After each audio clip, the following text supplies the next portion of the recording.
What's up? Good evening. Hope you are well. It is Friday. We are in the middle and dog days of summer. We are in the middle of the no football period. Um yeah, July is coming up, fast approaching, and Insomnia will have a 4th of July special. So be on the lookout for that. And of course, for 4th of July we're going to do another drive time special. But anyway, we'll be back, and of course, I'll open up the panel, let everybody get their thoughts out. So we'll be back right after this.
New seasons, new gear. Show the world what it means to be a fan in 100% authentic gear. Fanatics, officially licensed everything.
What's going on? And we have our first guest. What's going on, Liz?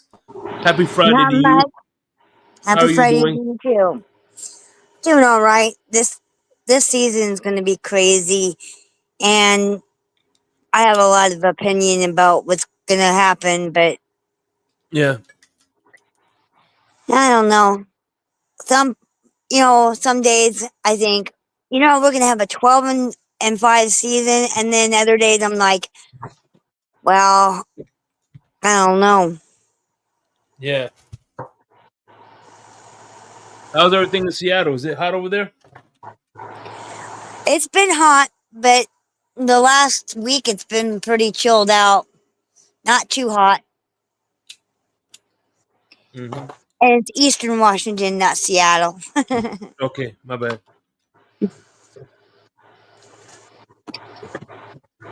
How far is that from Seattle? Oh, about 5.5 hours. Yeah, because I know Eastern Seattle is where the wine is being grown. Actually, Dayton, well, not Dayton, but Walla Walla has a lot of Yeah. wineries down there. I used to DoorDash with a friend, and we got to go to some of the vineyards. Walla Walla, It that's was in pretty cool. Oregon, right? Isn't that Oregon? No, it's Washington. Okay, yeah, Walla Walla. Yeah. I looked it up after hearing that ridiculous town name, and it's not right on the border of Oregon. Oh, yeah. Yeah. Walla Walla Eastern Bing Bang. Oregon. Yeah, Walla Walla Bing Bang. What's going on, Joe Risk? What's going on, my man? How are you doing this fine day, man? Good. I'm happy it's Friday. I hope you guys had a good week. Oh, hell yeah. Yeah. Feeling good. It's been aside from the occasional thunder I keep hearing randomly, it's been good weather. Need to get outside, get some sunlight this weekend. Yeah, it's been raining. I won't say it's been raining all week, but it's been cloudy all week here, at least where I'm at. My neck of the Southwest Florida. Right now it's a little bit overcast, windy. I can see blue skies, but there's still clouds. I keep getting random thunder, but no rain. Real loud thunderclaps right above me, and then there's nothing that comes with it.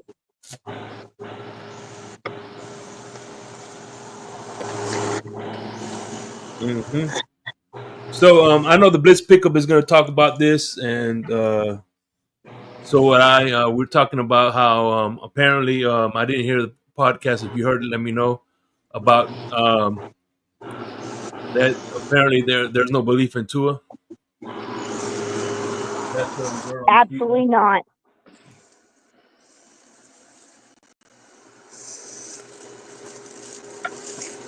I told Pete that his next live should be like Tua throws the Super Bowl in the toilet, flushes it down the toilet. Yeah. What as far as Ramsey wanting to leave and maybe Jonnu as well being tied to no belief in Tua? Mm-hmm. Well, apparently John believes in Tua. Oh. I think John was just leaving because he's out. He kind of outperformed his contract. Yeah, he's doing what he should be doing as someone who's trying to make money for themselves. Yeah, he knows that he has he has a small window to get money. You know what I mean? Yeah. Well, I'd ask this: have any of them ever said anything directly about the QB? The what? Has anyone on the team ever said anything directly about Tua, like not believing in him? You know what? No, and you know, to be honest with you, you would see 1,000 clips. You will see that shit everywhere on your Facebook posts, on your Twitter posts, Instagram, everywhere. That should be. If Tyreek Hill was to say, I think Tua is not the answer. Oh my God, that shit would have a fucking. It'll he's go not viral. shy to run his mouth too. Like we've seen him say, "I want to punch McDaniel," or wanted to punch McDaniel in the face. We've seen him, not hesitate to say what's on his mind. But we've Mhm. never heard him or anyone, I think, ever say anything directly about Tua that's still here. And maybe that's why. Maybe that's how they remain here, right? But Mhm. um, Get along. I always wonder if it's just speculation. They know what buttons to push and what button is not to push. Is that what Yeah. I'm saying? Yeah, exactly. Yeah. A little like censorship, I guess, in a way, but I also don't think it's that much of I don't really think that's happening behind the scenes. I don't think they're meeting all these players that come in and say, "Hey, don't ever say anything about Tua publicly." Like I don't think that's any kind of written instruction. So let me give a few shouts real quick. Raphael Courtright in the building. Miss Relentless. Sean from Red, White, and Bills. And Delusional Patriots fan here saying that I think the rumor was that X said it. Yeah, I'm wasting my career here. Is that what the? Yeah, but even that is still not directly like he never said Tua's name, right? Yeah, exactly. It's just an assumption because the quarterback is the one who gets all the praise and all the blame as well. You know what I mean? Yeah. Yeah. So it's like, and the one my one stance on Tua, I understand that. Yes, I believe you can win a Super Bowl with Tua. Unfortunately, I think the stars have to align, and the reason why people want to move off. What's up, Michael K? Good to see you. I think one of the reasons why people want to move off Tua is because um, they want a quarterback where, I mean, they don't have to. The team doesn't have to be perfect. You know what I mean? Mm-hmm. They want a quarterback where like a Joe Burrow or a Patrick Mahomes, where they have a few injuries and still not miss a beat. You know what I mean?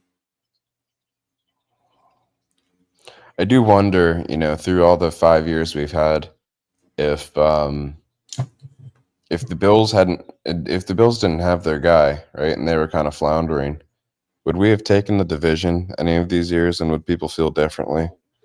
Had we got a home playoff game, maybe 1-1, Mm-hmm. with the same guy at our helm, but with a different scenario going on in the AFC. Yeah.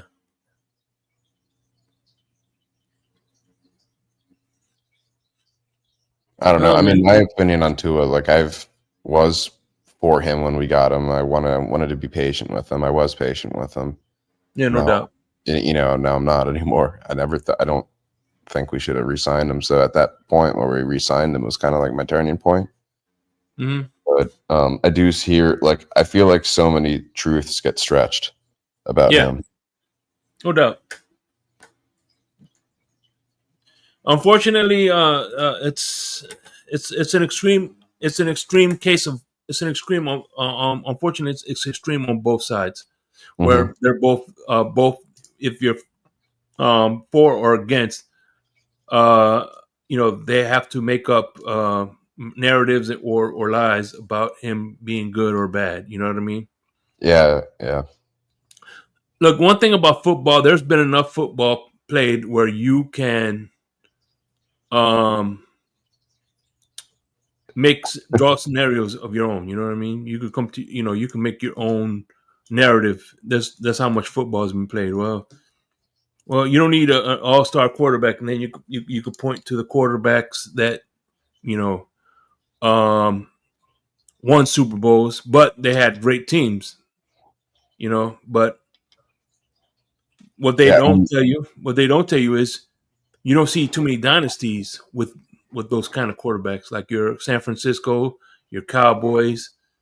Hell, even the Buffalo Bills, when they went to the 4 Super Bowls, they wouldn't have made that 4 Super Bowls without Jim Kelly. Right. Hey, Joe, I liked your take with Miss Finn's. What do you mean? This morning, or actually this afternoon, I was watching this morning's Miss Finn's, and you said, was it you that said that you wanted Peyton Manning as the owner? I'm pretty sure I missed that show this morning. Oh, maybe it wasn't you. Oh, maybe it was What Cap was for it? Life. What was the Cap take? for Life, I think. Peyton Manning as a what? The owner, Owner? yeah, of the Um, Dolphins. as what? Like, I That was mean, my. he's not rich enough to do it himself, but he'd be with like a group. Sorry, my mistake. It was Cap for Life, I think. Yeah, but like, what? I I was don't know. half awake, half asleep. You're saying as like a majority owner, or like, A is it? I mean, majority. what's I that? think a majority If owner. that's what he sells, it's going to be like Well, billions and if billions of dollars.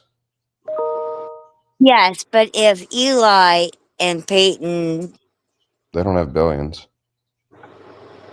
I'm not saying just them, Yeah, but they'd if have to have like a you know, team, like an like they investment had team. some, yeah, investment in it, I think it would be a heck of a lot better, and then get Gruden as a coach. Well, does the owner need to switch for all the other dominoes to fall? Um, or It's a even if fair, it, it's a fair even if it question. was just Career Peyton that was attachment for us. the head coach, I wouldn't be opposed if Peyton Manning was the head coach or Mm, Eli. I don't know. I think he's been in media for X amount of years since retiring. I don't know if immediate to head coach is a transition that he could make. Right. And like, But we've have Dan Marino in the organization. I kind of wonder, like, if there was any way that we could have leveraged him better within around the players, more so than the business. well, if it was Peyton Manning, Eli, and Marino that was owners, I wouldn't be opposed to that. We Yeah, need a coach that's maybe. actually played. You know, Don't, somebody that knows the game in and out, that's actually been there, been through it. Let's to give me, more direction to these people. if we go Because it after seems like people right like that, now, Ross it, doesn't know diddly squat. it feels like we'd just be feeding the whole celebrity narrative. Where it's just people are just coming down here to have a good time. For the It may start off that, but I don't think it would end with that, though. like what are we talking about with Peyton Manning and Gruden and all that? These are people that have been not right next to coaching for the last few years, and they're just big names. Well, yes, but Gruden has been a coach, And there's and going to be backlash with Gruden too. Remember oh how he, yeah, I know that, and everybody's gonna hate it, but yeah, you got especially to give one them coach props. between Flores being let go and in a time when maybe he shouldn't have been removed, and then you get McDaniel for a few years, and then you go straight to Gruden. It's going to be looked at as distasteful. Yeah, but if it works out, then it works out. I mean, they might put up a fit in the beginning, but if there's something to it, I mean, heck, we If we can't lose lose any more McDaniel, games than we already have. I want You know Chris what I mean? Shula if we move on from McDaniel. Let's get a Shula back in here. I wouldn't be opposed to Shula. Well, here's the thing I do know about Gruden. He made Tampa Bay worse, and he made the Raiders worse. Maybe make him the What do you mean by that? quarterback coach. You think what about the Super Bowl where Gruden kind of coached? You could argue that was Dungy's team. Yeah, I understand that was that Dungeon team, but he also played the Raiders. He built that Raiders team that he played in the Super Bowl. So, but Yeah, but like I said, everybody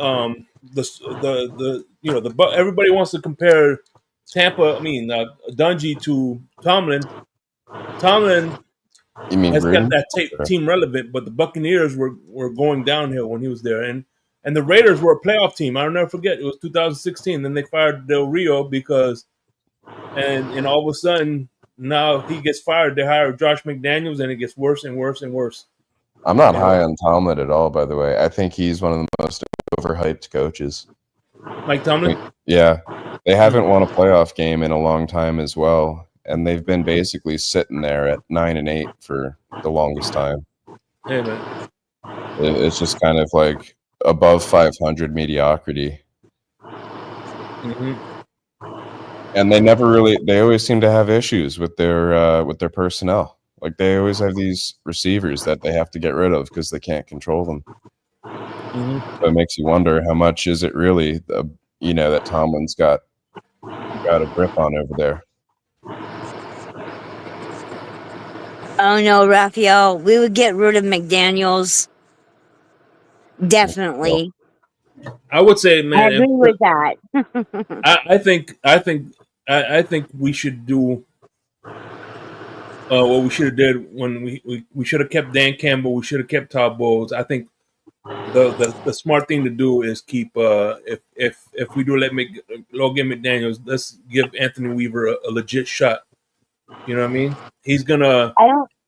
And I think he'll probably keep the offensive staff, and that'll keep more continuity. I don't know too much about Weaver. I haven't done any homework on him. The only thing I know about him really is that, he worked with a defense that had pretty bad injuries to get us to a decent defense last year. And he interviews well.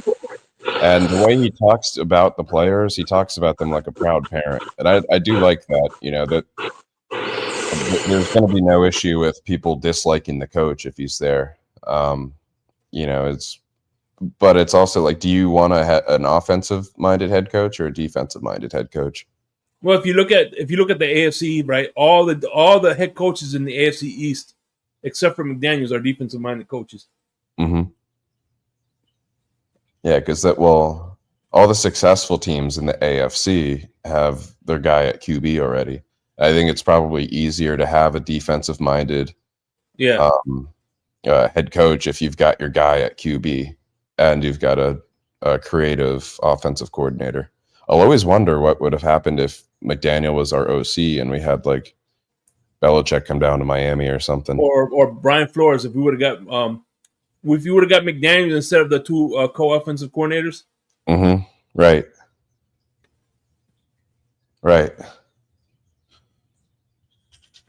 Yeah. Yeah, but I'm not ready to be like, oh, we need to move on from any of these guys yet. Like, I'm still ready to see this season play out. I'm all ready to get rid of Tua. I mean, there's nothing. I mean, there's nothing we could do this off season, and he's not gonna. Yeah, Tua is if not. He has a good season, we'll want him around. If he doesn't, whether you don't like Tua or not, he's going to be the starting quarterback week 1. Yeah, I'm not digging into this whole Zach Wilson, route to, we found something there. No, we didn't. And Quinn Ewers, come on, he was a 7th round pick. He's not going to all of a sudden, turn into a savior down here. So, but we draft our guy next year. But my concern is Tua doing well this year and then him purposely tanking the year after. And why would he do that? Because he's a prick. Oh, that's not valid. That's not a valid argument at all. Look at what he did. Think he would do well this year, prove that his contract was worth it, and then basically just lose on purpose the following year? Yeah, I think he would because of the fact he knows that he's going to be gone. Why would he be gone if he's coming off of a good year though? Exactly. They're just going to keep. They're going to keep him on his contract. We don't. If he has a good year, we don't have an issue, right? Like if the only thing you could say is like if he gets injured the following year, right? And the following year, he's going to get injured, and he's going to just say, "Well, to move on from Tua next year, it's still going to hurt. Like it's still going to hurt us a bit. We've got money committed." We gave him 5 years, Joe. Yeah, but if he comes out and he has a good year, There's no you're saying you excuse. still don't even want him? There's no excuse for the 5 years that we gave him to show us. He's steadily gotten better in a lot of categories. His main issue has been availability. But you know who else was like that? Joe Rist, Tannehill. Yeah, exactly. But then he got the big injury, and that's when we cut ties with him. Like not too long after that. No, you're right. And that's another reason why I'm worried, because he's going to get Well, hurt. he went to Tennessee, and and then he we're worked going to for be a bit. screwed over. Yep, and you know what? And Tennessee did the thing that we're trying to establish here, a power run game. And they had, but you know what's funny is, as soon as they sent this dude, I forgot what his name was, to the wide receiver, to the Eagles. Tennessee went downhill. Brown, AJ Brown. Huh? You talking about AJ Brown? AJ Brown, yeah. As soon as they sent him to freaking Eagles, that's when. As a matter of fact, that's where the disconnect with him and Vrabel. Vrabel didn't want to trade AJ Brown, but they traded him anyway. Yeah, I mean they had kind of a mess of an organization there as well. But Tannehill, I will always kind of wonder, like, if we had kept him around, where we could have ended up with him. But I don't think we should assume that Tua is the same as Tannehill, right? Like, you got to treat it as a different specimen. And if he goes out there and has a good year, which he's contracted to do, then I don't see a problem with hoping for another good season and another good season.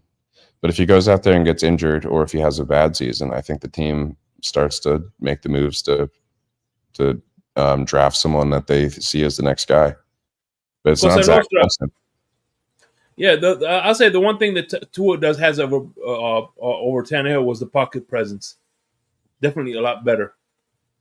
Pocket awareness was a lot better than Tannehill's. You know what happens? I think in the off season we start to like swirl the things we don't like about Tua, or the things people say about Tua, into like this image of him. As soon as he's back in uniform and we see our starting team out there, it's going to be a different vibe for a lot of people.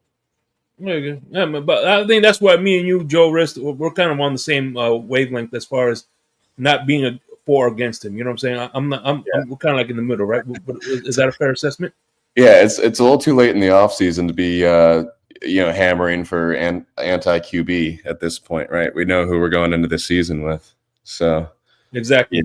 I like to get that stuff out of the way in like March before draft. Yep, just like with the Cowboys, they know. Hey, listen, I know a lot of Cowboy fans that want Dak Prescott off the team, but right now it's too little. It's like when you're on the roller coaster, right? And they buckle the seatbelt and it starts moving slowly. You ain't getting off. Yeah, you're not getting off the ride, so just figure out how to enjoy it now. And you know what? They're probably looking at it and being like, what if they've got CD and Pickens down there now? What if Dak turns it on with those two receivers, right? There's definitely still intrigue on that team, and there's still intrigue on our team. Like, what if McDaniel switches up the offensive scheme, right? And we're no longer doing screen passes every 2 plays. We're getting vertical, and we're kicking Achane outside out, to all of a sudden be 5 wide with a whole bunch of threats at the receiving core, like we've built this team to be. What if that new guy we got from the Titans is an absolute animal in the red zone, and all of a sudden we start converting our drives to touchdowns? There's a lot. I mean, look at got our running game. We've got 2 new running backs to possibly get excited about. Yeah, and physical ones too. Yeah, and but the thing is, will they use him? Yeah, I think the only way that we keep Achane healthy is if we keep a rotation of backs going. Because we're talking, if we're really, if the Dolphins are really going to be doing what people think is going to come out of Achane this year, it's going to be more like 5 receptions a game, 3 to 5 a game, as well as 20 plus touches. He's going to burn out. Hey, by the way, shout out to CB83. CB83 is going to be in the blender within before the month is out, before the month of July. So be on the lookout for that, man. I can't wait for him to come back in. And next week, I got Marino's Goat from Twitter. He's also in YouTube chat too. So that's gonna be another episode I'm hyped to get on. You know what I'm saying? Oh man, I'm surprised I'm never asked you. I got to get you in the blender before the year's out too. He said scraping the bottom of the barrel. Huh? That's funny. You down or what? Who? Nope. You there? Who? No, you. Oh, what? You. Sorry, I wasn't. Yeah. I was reading Michael K's comment. I'm sorry, Shake. That's all right. That's all right. Yeah, I gotta get you in the blenders before before season 3 is off. Yeah, I'll do a show for sure. It's not on this channel; it's on Larry K's channel. So, Larry King. Larry K. You know what that is? No. All right. I'll have to subscribe before that. Yeah, I had OJ McDuffie on there. I had Mike Oliva last year. You know Mike Oliva from Dolphin Stock? No, I'm not too familiar with the whole community. You know, Shake, how I found you guys was through Color, because I think one time he went on TD's show. And aside from that, I've never really watched too much Dolphins content. Just people that have that come by here. I end up watching their shows too. Okay. Yeah, Batman. I've had a lot of people on there. The Blitz pickup I've had on there. Who else? Raphael Courtright. Is this one? Is it like a panel, or is it more like it's a one-on-one interview? Me and you. Oh, okay. How you became a Dolphin fan? Some of your favorite Dolphin memories, and we talk about the season. Yeah, that's actually a decent one for me because I was a long distance fan for a while. Mm-hmm. So I had to grow up around Jets fans. Shit, I wish I could get to it in the blender. That would be nice. Yeah. Oh, have you ever had a player on this network or on there? Oh, on this network, I have had Richmond Webb on here on the Smoke Lounge. I did a pre-recorded episode with Richmond Webb. That's pretty cool. I also had Dudley Durong too on here too. You know, I do see his show in the morning. That's kind of like my while I'm getting my coffee ready and stuff. Yeah. You know, going to the bathroom. One thing I like about Dudley Durong, I don't really watch his content too much because there's too much content to watch. But when I was watching him, when there was too many, one thing I like about him is his videos you can watch whenever. You know what I mean? Yeah. It's good. It's and good short if you're traveling somewhere or something. Yeah. Actually, Raphael Courtright's TD was on my first season. Season 1, TD Finstock was on there. First season. It's funny as I was looking for a Dolphins game one time on YouTube to see if people were maybe streaming a reaction or something, and because I couldn't find it on TV. And that's as soon as I came across TD's live stream, I just the first second I jumped in, I heard him say Josh Allen is trash, and I was like, this guy's spitting. I'm gonna follow. Yeah, he's a bum. Yeah. That I saw his room that he has there with it looked like he had collected Dolphins Christmas gifts and birthday presents for years and just basically put them in his background. It was cracking me up. I don't know. I've only been to 4 Dolphins games in their stadium. I think 4. Yeah, 4 games.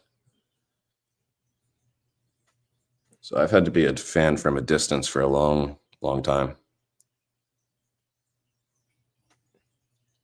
Even over here, I don't know about you, Shake, but the Dolphins games, they're hardly on TV. Oh yeah. Also, hey, listen. Also, shout out to Sean. Sean is gonna be. I'm gonna break a rule for Sean. He's gonna be the first non-Dolphin because this is only if you're a Dolphin fan. I do it in the blender, but Sean is gonna be the first non-Dolphin fan I'm gonna have in the blender. Michael K cracks me up, man. Yeah, he does.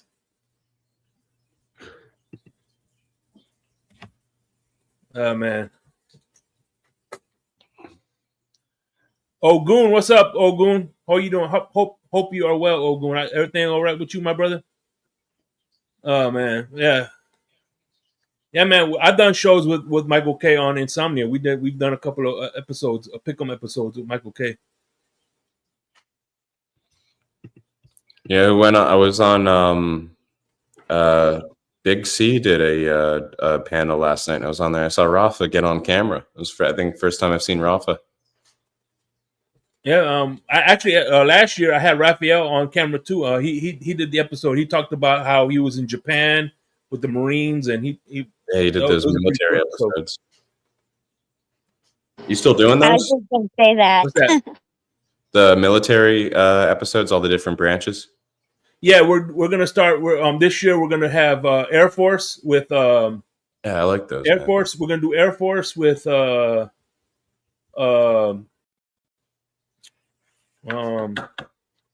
his name? Bryson is gonna do is gonna be the Air Force representative, and then if either if Big Nick can't make it, there's this guy named he's on the West Coast Dolphin fans.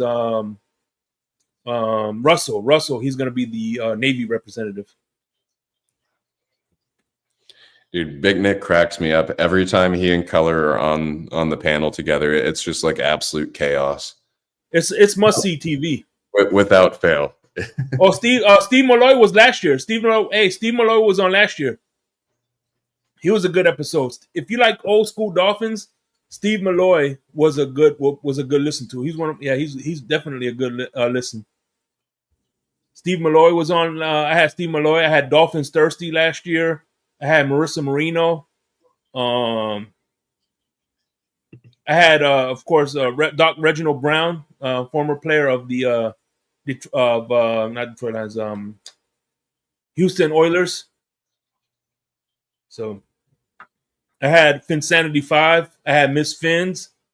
I had Color. I had El Capitan. So I've had a lot of people on that show. It's an hour. We do one-on-one. You know what I mean? We talk about Dolphins. It's like a one-on-one show. You know what I mean? Yeah. Where it's pretty much the person who I'm interviewing is their show. You know? Yeah. Oh, it's cool, man. It's cool to get like a perspective of all the different people that we commonly see in these channels, in the chats and on the panels. That rhymed a little bit, didn't it? Yeah. It's cool to meet a lot of you too. Like when I yeah, for sure. Just went to a tailgate for the first time. I was like, wow, these are all the same people I've been watching all year. That was like, I think the first game I went to and saw everyone. That was Shake. That was like right as you were getting into shows with TFTG. Yeah. By the way, Costa, I had Marissa Marino last year on the show in the blender. You got to look it up. I had her on. As a matter of fact, right after I had Marissa Marino on, Raphael Cartwright came on. I pulled a double. So I did Marissa Marino, and then right after that was Raphael Cartwright. Have you guys ever thought about doing like a Dolphins content creator thing at like one of the games? You like rent out an area or something? We should. El Cap even threw around the idea of doing an Airbnb and do like a Finn's Tailgate Airbnb where get like a huge house, huh? Get like a huge house, like a lot of bedrooms. Yeah, and then we'll, you know what I'm saying? We'll do a show. We'll do a show right there. Yeah, that's a good idea. What, like you're thinking like the day before game day or something? Yeah, exactly. Yeah, that's a good idea. Hotels are crazy expensive too, so it's good on price. But yeah, if we do an Airbnb, it'll be easier. You know what I mean? Yep. That's a good idea. It'll probably have to be like during fan club weekend when crypto comes down. You know? Mm-hmm. Yeah, get all the long distance regulars. Yeah.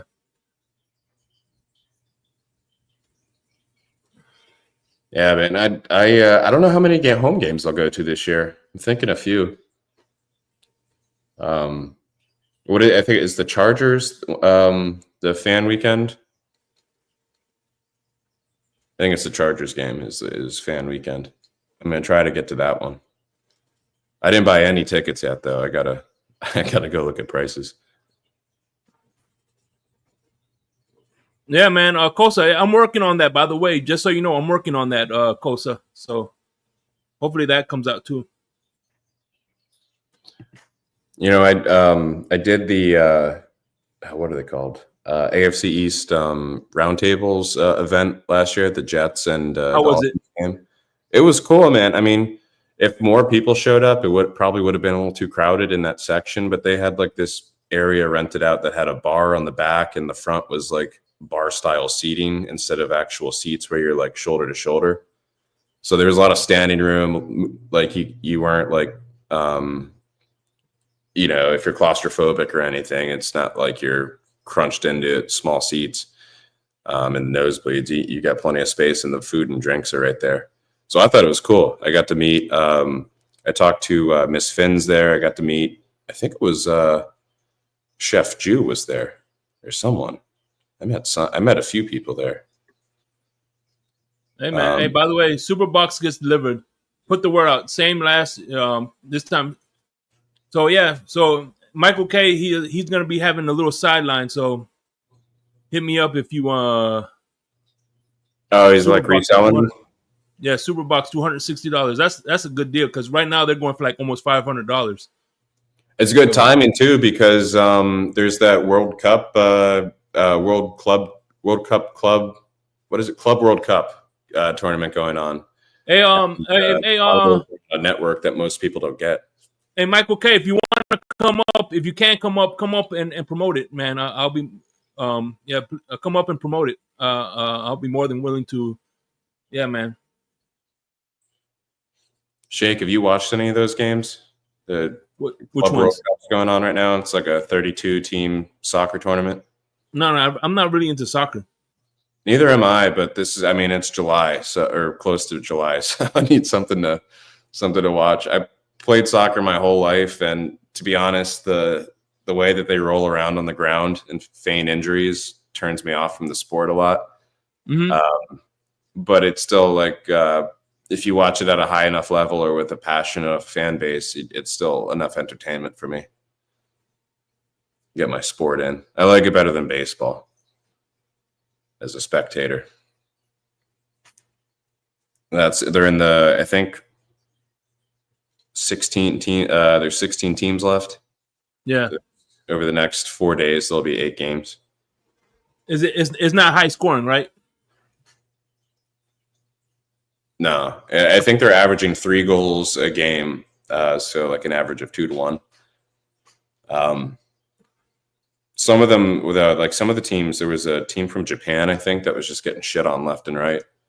So they had like a 10 goal, like they lost like 10-0 or something one game, 6-0 in one of them. Shit, back when I was working at Barry University, because I used to work there, I used to go. I could go to the sporting events for free, and so they used to have a women. I went to the men's and the women's soccer, and I preferred the women's soccer because number one, they were more physical and more aggressive, and number two, they were a lot better to look at. Yeah. Oh my god, man! I was in love with one of the soccer players. Man, she was Chinese Jamaican, and man, she was. I mean, but solid mix. Yeah, she was Chinese Jamaican, and I realized that there's a lot of Chinese Jamaicans. As a matter of fact, the guy from Two Live Crew, he was Chinese Jamaican. Why is that? Is there a certain from Jamaica? Yeah, from Jamaica. Is there a Chinese community in Jamaica? I think so because Or you're just saying it's like I knew a couple of people at Barry that were Chinese Jamaican. Yeah. They look Asian, but they're Jamaican. But you could also they had Jamaican features, African features too. Imagine the food in that household is probably amazing. Oh yeah, they love their shit spicy. Yeah.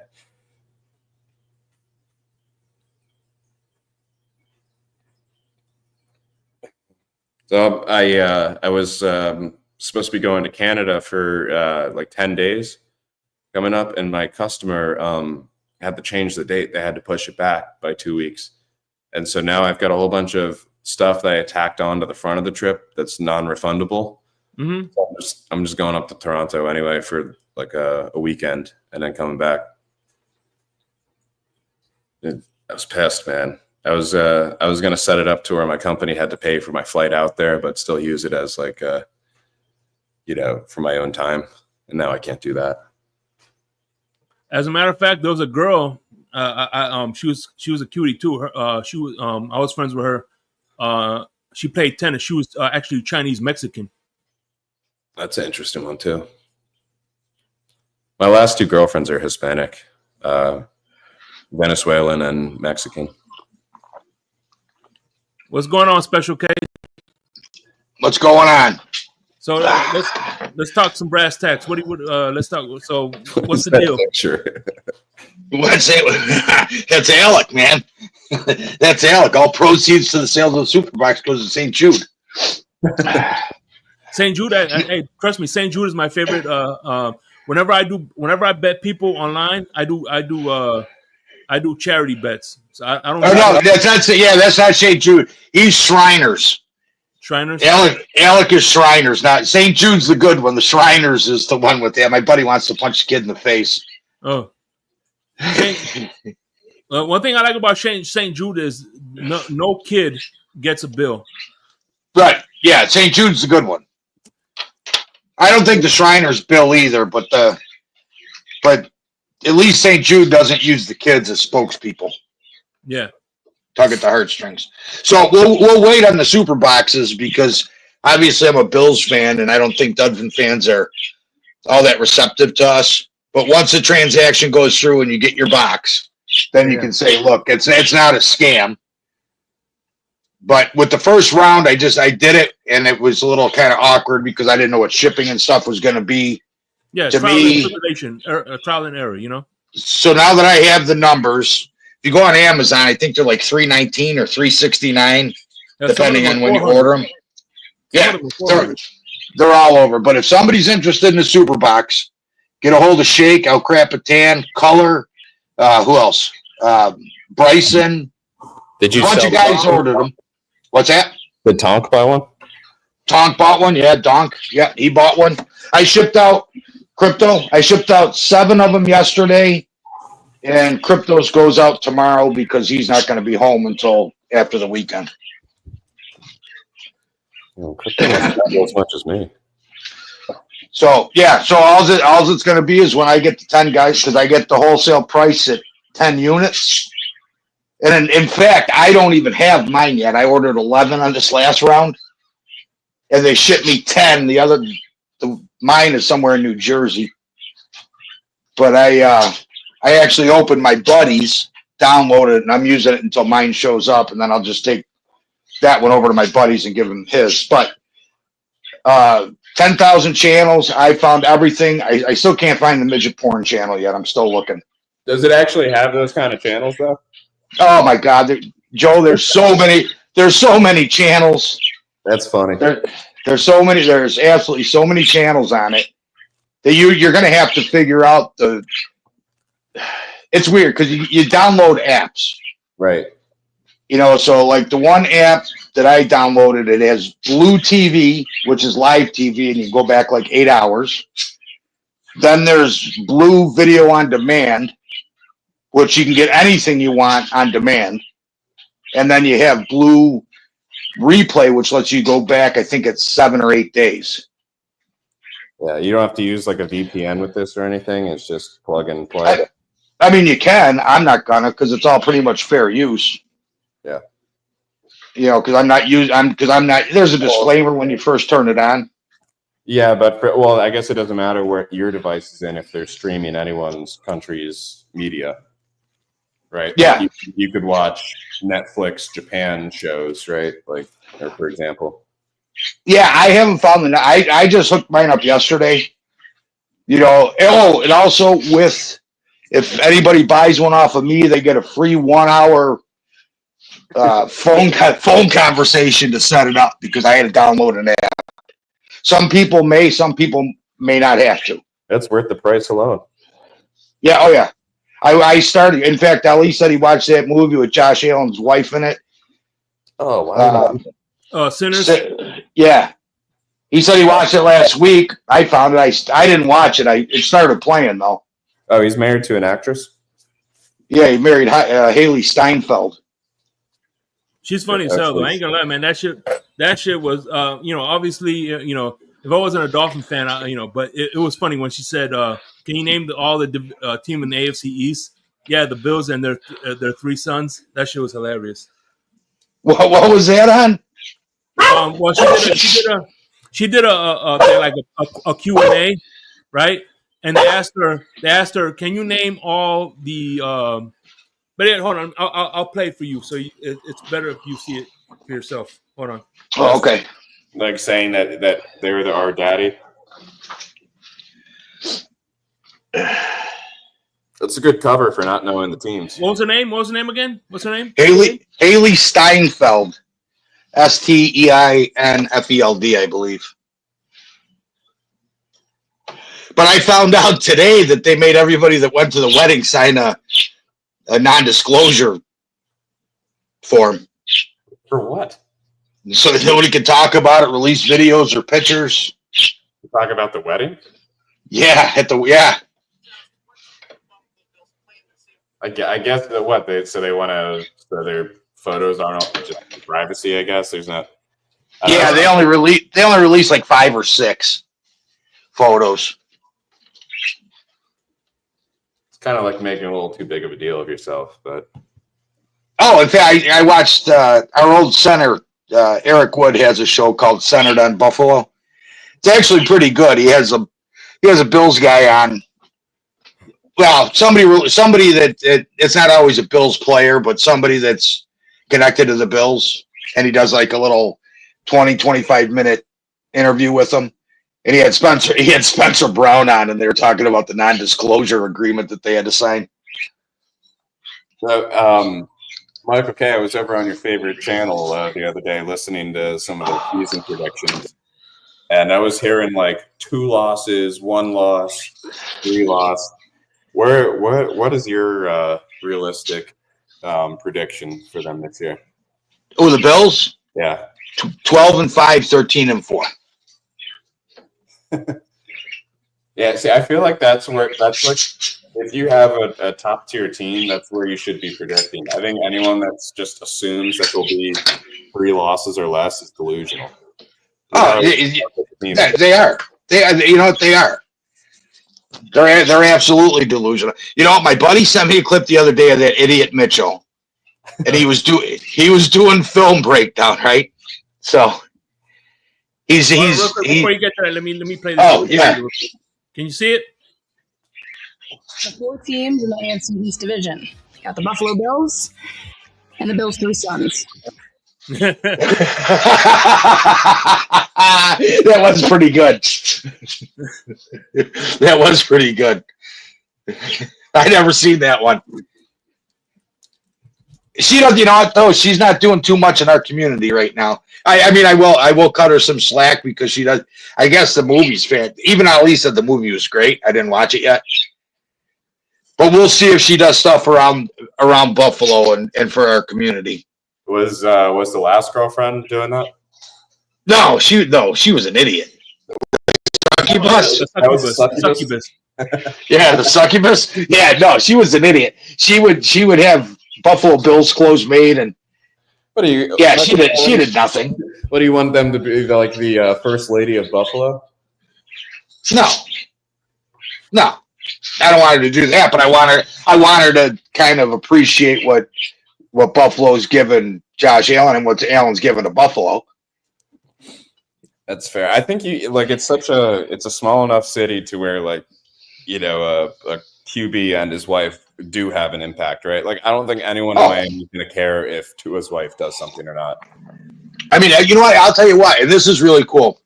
We drafted Harrison Phillips, I don't know, 7-8 years ago.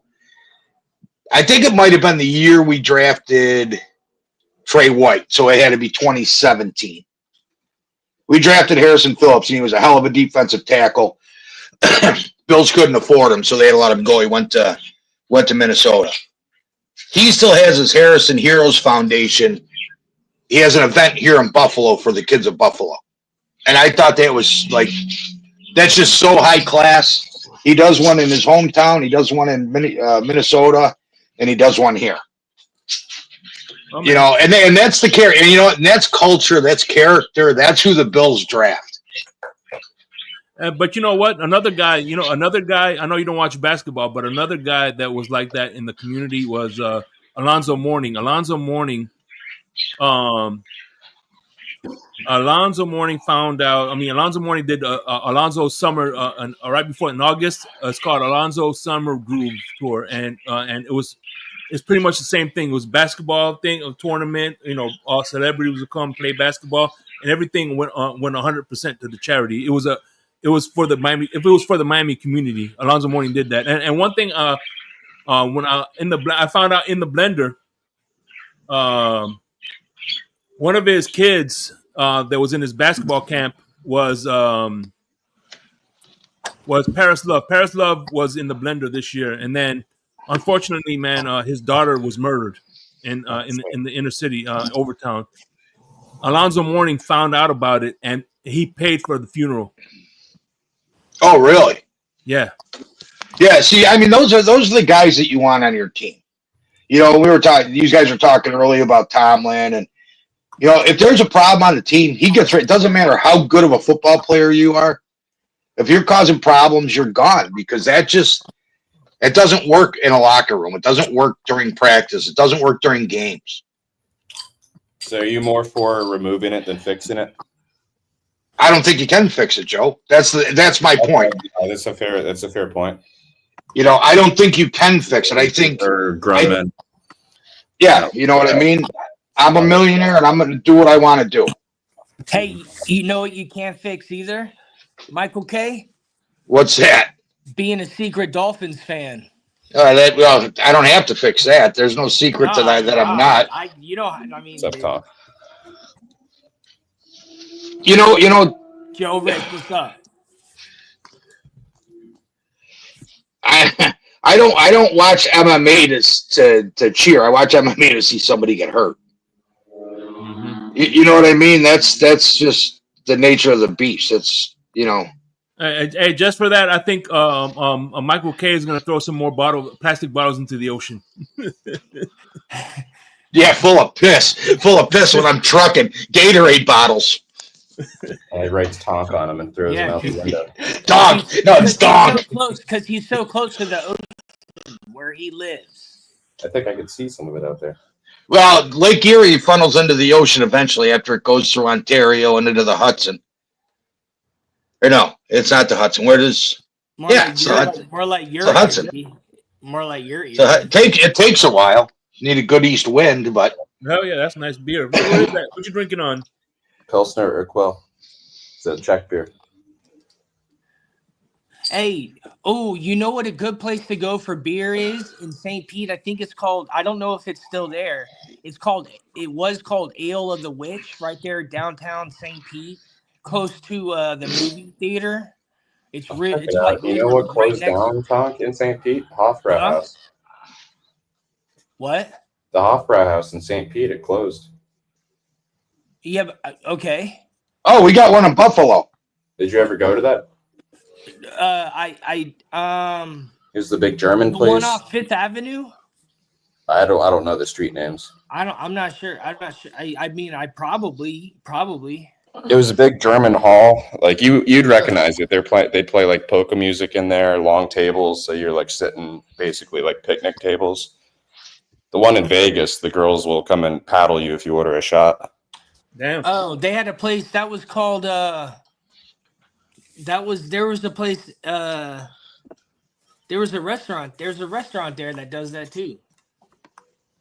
No, Donk, that was the brothel that you go It's to, called and you Hog paid, Raw and you House. paid for it. No, They just gave you a shot for courage. no. I did that once in Vegas, though. We went there. I went to the bathroom to wash my hands. I came back. There was a Yeah, shot that's what they sitting at all my say. seat, and a lady with a paddle. Hey, Courtright, I only have one tattoo, Courtright, and it's the furthest thing from a dolphin. What, a blowhole? No, no. There's actually 20 people that have the same tattoo. That's all I got. In fact, I was with 5 of them tonight at the it's fish called, fry. Yeah, it's Were called you the in a Secret fraternity Dolphins. or something? It's called No, the my- Secret Dolphins fan club. My How junior, was, Two my of y'all. junior. There's How was the 22 of tilapia? y'all. Now, beer battered haddock. Yeah, no. Or I gotta maybe And have that's that. tonight, tonight, dude, Maybe tonight that's they had when y'all homemade started fries. Was in Hell yeah, that's what's up. 2022 was when you first found the Finn's tailgate and started with the hate and the hate, quote unquote, hating, quote unquote, hating. It ain't hating, it's trolling. Or like, man, how am I gonna get in with these guys and pretend that I'm a Bills fan? How am I gonna do it? No. Is that a is fish fry? Is that a Buffalo thing? Because when you say that, it reminds me of someone from Mississippi. Yeah, well, Mississippi, they have catfish. Right. That's how I see Here, it. Yeah, they got tilapia up there. No, we don't have tilapia, donk. We don't. But how would you is it, have you ever had grouper? Is it like grouper or what? Well, yeah, it's a cold water ocean fish haddock. It tastes like parrotfish. It does. It tastes like nothing, to be honest with you. Yeah, it's just a white fish. It's a white. Yeah, it's a white. It's similar to cod. It tastes like you can make fish and chips out of it. them damn zebra fish. No, what, have you ever had grouper? Yeah, oh yeah. Is that like? I like. It's probably. It's not. Grouper has more of a distinct flavor but groupers doesn't have that much flavor. It's more like a hogfish. So you know how you call haddock? HADDOCK. I've got a hogfish in my tank right next to me.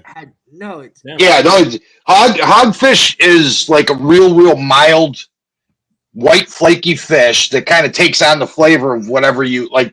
You'll taste more breading than you do fish, or you'll taste more batter than you do fish. That's what a haddock tastes like. Yeah, I love beer batter. But we do that like the Thursday game. We'll probably do fish fries because we do that thing for the primetime games. Me and a few buddies. Mm-hmm. Yeah. And the dinner will probably be we'll bring out the fryers and we'll just do a bunch of haddock and fresh cut fries, wings. Explain this the fish fry to me because you ever cook dolphin fish? You ever cook dolphin fish? Yeah, mahi all the time. Yeah, had a dock full of tilapia. So what were you saying, Joe? Explain the fish fry. Yeah, because when I hear a fish fry, that sounds so like southern, like redneck to me. Is this like a common Buffalo thing? Yeah, especially during Lent. Lent is huge. You know, when you can't eat meat at Lent. Oh, Lent. Yeah, I got you. A lot of Catholics. Tons. Yeah, tons of Catholics. But all the bar, we have a fish fry. We have a fish fry map. Oh no, we got Polish, Italian. Got it. We got everybody. It's a melting pot. It's an absolute melting pot up here. But it doesn't matter. You can be any ethnicity you want. You can go for a fish fry. Yeah, no, for sure. You know what I mean? But it's just we have a fish fry map, and that's how it started. Oh, it's like $13.95, and you're stuck. Fish fry map? Yeah. Well, what do you mean a map? A map, so you know where to get the fish fry. You know, it'll have all the bars. It'll have all the bars and the restaurants that have fish fries. Yeah, that's what I'm saying. Like that's like I've never heard of that in my life in New Jersey, North Carolina, or Florida. Like fish fries being like a thing. So yeah, no, it's huge here. It's huge. Huh. Does that you think that just follows Where like a lot pretty of much the, it's where everywhere a lot along the of the, it's Appalachian where a lot of Mountains? the underground Dolphins fans. I honestly, I don't know. I don't know. Back in the day, back in the 80s, it was always perch. You always went and got like 4 or 5 perch fillets. Now you just get one big slab of haddock. You Have can ever still get fished out perch and west? stuff. What's that? Have you fished out west? No, I always think they no. have Tilapia. sturgeon out there. I've always wondered about that. Those things are beasts. Oh, we got sturgeon right here in Lake Erie. Oh, they Can't do? keep them. Oh, you do? You have sturgeon in Lake Erie? Oh yeah, they're huge. 7, 8 Yeah, feet. no, we have those. Yeah, we have those out here. Yeah, there's some lakes that you can catch them, eat them, and whatever. Oh, But man. we got sturgeon. Yeah, they have huge limits on those, Oh, right? that's like eating a barracuda. Dude, yeah, there's no possession. You can't kill. Sturgeon. That's like eating a dinosaur. That's like eating a great. It's like the Goliath grouper. You got to release it That's immediately. like eating a great white shark. Wait. I wouldn't eat that. I ain't trying to eat no prehistoric ass animal. You do saltwater fishing, Michael K? When I'm down in Florida, I do. Yeah, Nice. yeah. I don't. Yeah, I don't travel. Like a couple of my buddies go to like Maine and Massachusetts and stuff. Go for a week and fish out there for tuna or whatever they're fish. I don't do that. I'm not that crazy to go out there. You'll go on a boat, though. I only do the Damn, piers. that's what I it don't looks have like. a Head boat. off right there. Yeah, that's it. Yeah. We got good fishing piers out here for saltwater. And that looks good, man. That looks good as hell right now. I ain't gonna lie. The Michael K. mackerel. I'll tell you, the 2 things that we do right are hot dogs, and you can get them at your local Publix. No, they're called Salins. SHALENS. There we go. The glizzy capital Hey, of the U.S. Shake. What's good? What's good? Hey, what's up, Crypto? Hey, oh, Well, There's crypto. What's good? Yeah, we out in the Me and Yeah. B. Crypto. That's a sick shirt. Yeah, this Yeah. man up there come out of Versace and shit. Yeah. Yeah, my sister bought me this for my birthday. Crypto, your box will be in the mail tomorrow. Tomorrow? Okay. Yeah, I'll put it in the mail tomorrow, and it should be there on Tuesday. It said. Yeah. Are you going to be home on Tuesday? Everybody, what they doing? Yeah, I'll be back by Tuesday. Oh shit! How Then it'll be there. It'll be there Tuesday. 185. Come on, Joe. I You're like that bling you got on, man. No, don't. Yeah. The prices went up, crypto. That was the introductory offer from Superbox. Remember, it's the 90-10 rule. Yeah, we got to add Yeah. that in for the press mill. It's the upgrade. 90-10 rule. Oh yeah, and Doc, tell them every time somebody pays, they get marked. They get marked down, and they'll be in the group chat, and they'll get the. We starting a paper route. Is it on side? What else do they serve at a fish fry? What are the sides? You can get coleslaw, potato salad, French Like fries. basically. But you're instead of barbecue, you got Secret. fish. Yeah, I just get French fries, just fish and fries, like a traditional English style. Yeah, like fish and chips. Mm-hmm. Yeah, because I don't eat anything with mayonnaise in it. When you first started talking about the fish fries, I was judging you, Dude, but now that sounds pretty good. Finally, Dude, they're great. I'm telling you. Man. Joe, you could make them at home if you got I have a deep fryer. I have a fish fry for like a month. I have an outdoor fryer because I don't cook fish in the house ever. Yeah, because it stinks. Yeah, all right. Another thing I like. All right. You're on a roll, Michael K. So I got this big fryer. It's got 2 sides to it. One side gets the fresh cut fries. The other side, you get golden dip beer batter, and you use any you can't use light beer. Light beer sucks. But you get any full flavored Pilsner or lager. Batter it up. You throw the fish in there. You shake off the excess batter. You throw it in the grease for 3.5, 4 minutes. You pull it out and eat it. What kind of what do you cook it in? I use just regular canola oil. I'm not one of them peanut oil snobs. Yeah. I don't have a fryer. I mean, I'd think about that though. Dude, I'm telling you, if you get a fry, if you got a 20-pound propane Hey, tank, you know what if you Shake- don't, Fryer, but that's probably Shake, disgusting. Shake has a really nah, good it won't crisp up. with It won't crisp up in an air fryer. Shake had recycled possum oil. Hell yeah. But you can get Joke Miss, get my number from Shake. Text me and I'll send you the link on the fryer that I use. All right. You get on Amazon, like $89. I don't know. You know what? That's a phenomenal gift idea for my. Oh, you know what? I'll send you. I don't think I have Joe Riss' number. I could send you the. We communicate on IG. I could send you his IG link so you guys could. I don't really. The only time I sign on IG is if I want to send you guys something funny about the Dolphins. Okay. Yeah, see the Dolphins. Jake, I'll just message you my number to his so you secret pass it on. Dolphins account and send Dolphins content. Joe Rich, just so you know, this doesn't mean we're friends, buddy. No, this doesn't mean we're friends. Yes, it does. No. I mean, I'd say it's like good friends, if anything. No. I'll still pick on you. I did It'll want to be- ask you real quick though, Michael K. Do you know anyone that runs like a warehouse? Yeah, he does. Yeah, I do actually. Good to know. Yeah.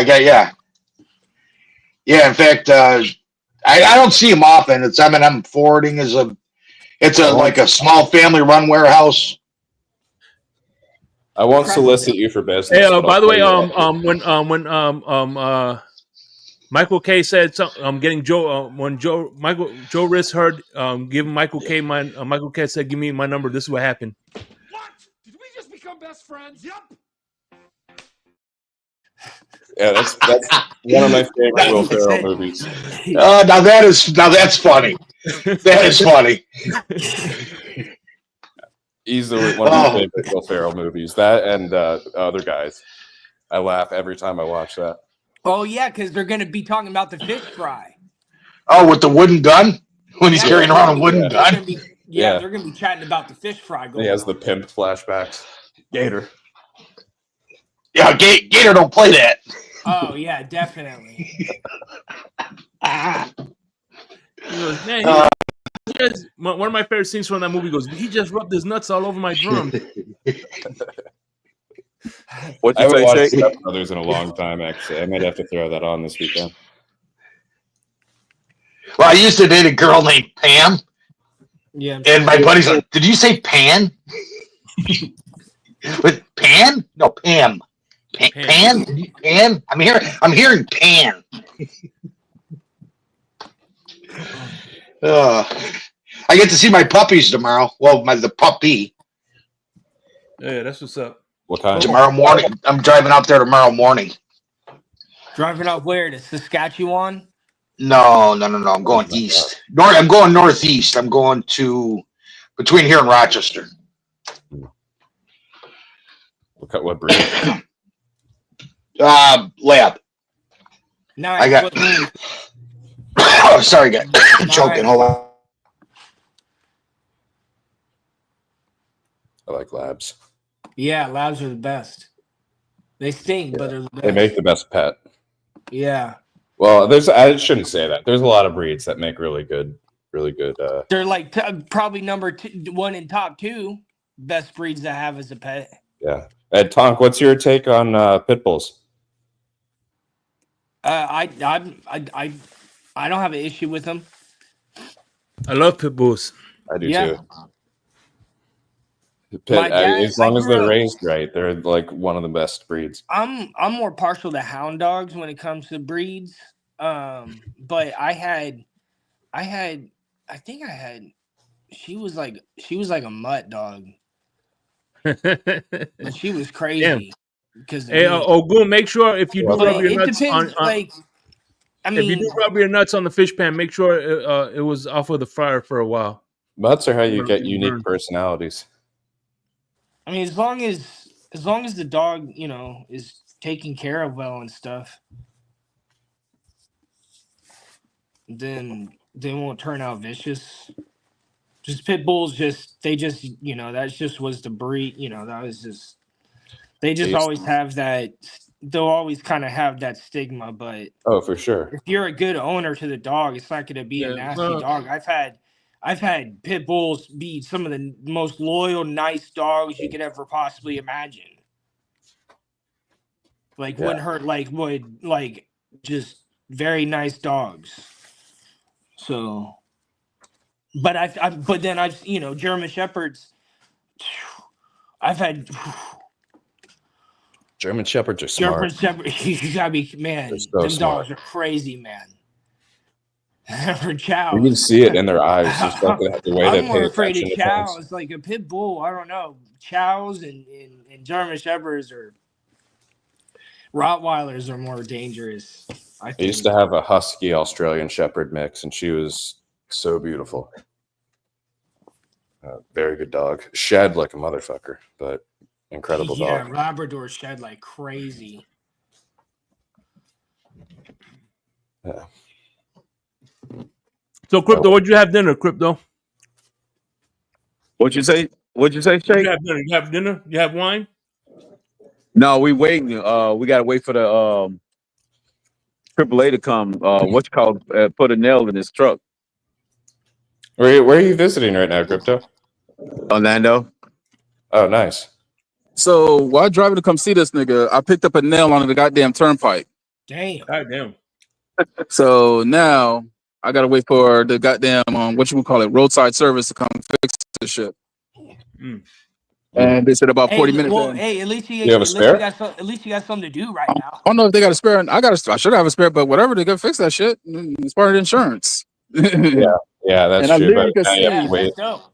You can literally see the tire going down right now. Damn.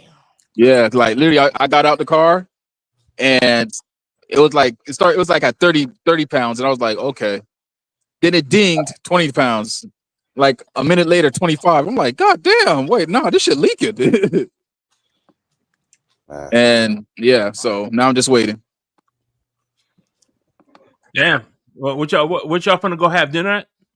Yeah, we got you got a little wine spot, a little winery, like a restaurant type thing. Nice. Mm-hmm. Yeah. All right, damn. Bad luck, man. Crypto's Putting gonna have nails in MD truck. 2020. What'd you say? Crypto's gonna have some MD 2020. MD 2020. Yeah. Now I have a old style like or Schlitz malt liquor. What kind of wine you gonna be drinking, Vonjo? Bonjo, what type of wine? Shake said, what kind of wine you gonna drink? Hold on.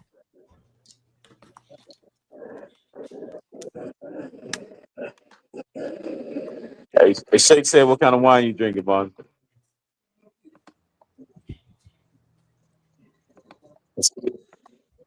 Yeah, he said he had no clue. I have no clue what wine we're gonna be drinking, but we're gonna be going to Cooper's Hawk, probably do like the wine tasting. Okay. And probably get a bottle for the table when we sit down for dinner. So I'm probably gonna put him on that good demeanor. I love wine. Yeah, I probably can put him on that good demeanor. No, it's a white. It's a white demeanor, yeah. Oh yeah, I like German wine. Like which Cisco wine, which by the way, which translates to the spice grape. What is it? Cisco's? Like the drink? What do you mean? Gewürztraminer. No, you're talking about. It was in the chat. Liquid crack is Cisco, but yeah, no, that's what I thought. That's what I thought. But no, Gewürztraminer is originated in Alsace, France, which was once a part of Germany. Okay. And it translates to the spice grape, which means it's good with spicy foods. Oh, okay. Cool. Which one is this? Yeah, that was that I learned about that grape. That grape you mutated originally from the Traminer grape. That's another story. Wine? Wait, technically, isn't all grapes mutated when it becomes a wine? No, there's some wines that mutate, and there's some wines that they're crossbred. Like Cabernet Sauvignon is a cross between Cabernet and Sauvignon Blanc. Right. And then there's I was thinking because of the fermenting process makes it mutating. I'm thinking that's what I was thinking. Yeah, like Pinots are mutated variations. Mm-hmm. Gewürztraminer is a mutated variation. There's some wines that are mutated variations, and there's some wines that are Zinfandel is another mutated variation, and Yeah, then white there's Zinfandel. white Zinfandel is just Zinfandel that was with a stuck fermentation, which means they don't let it ferment too long to allow the sugar to they just so it could be sweet. Right.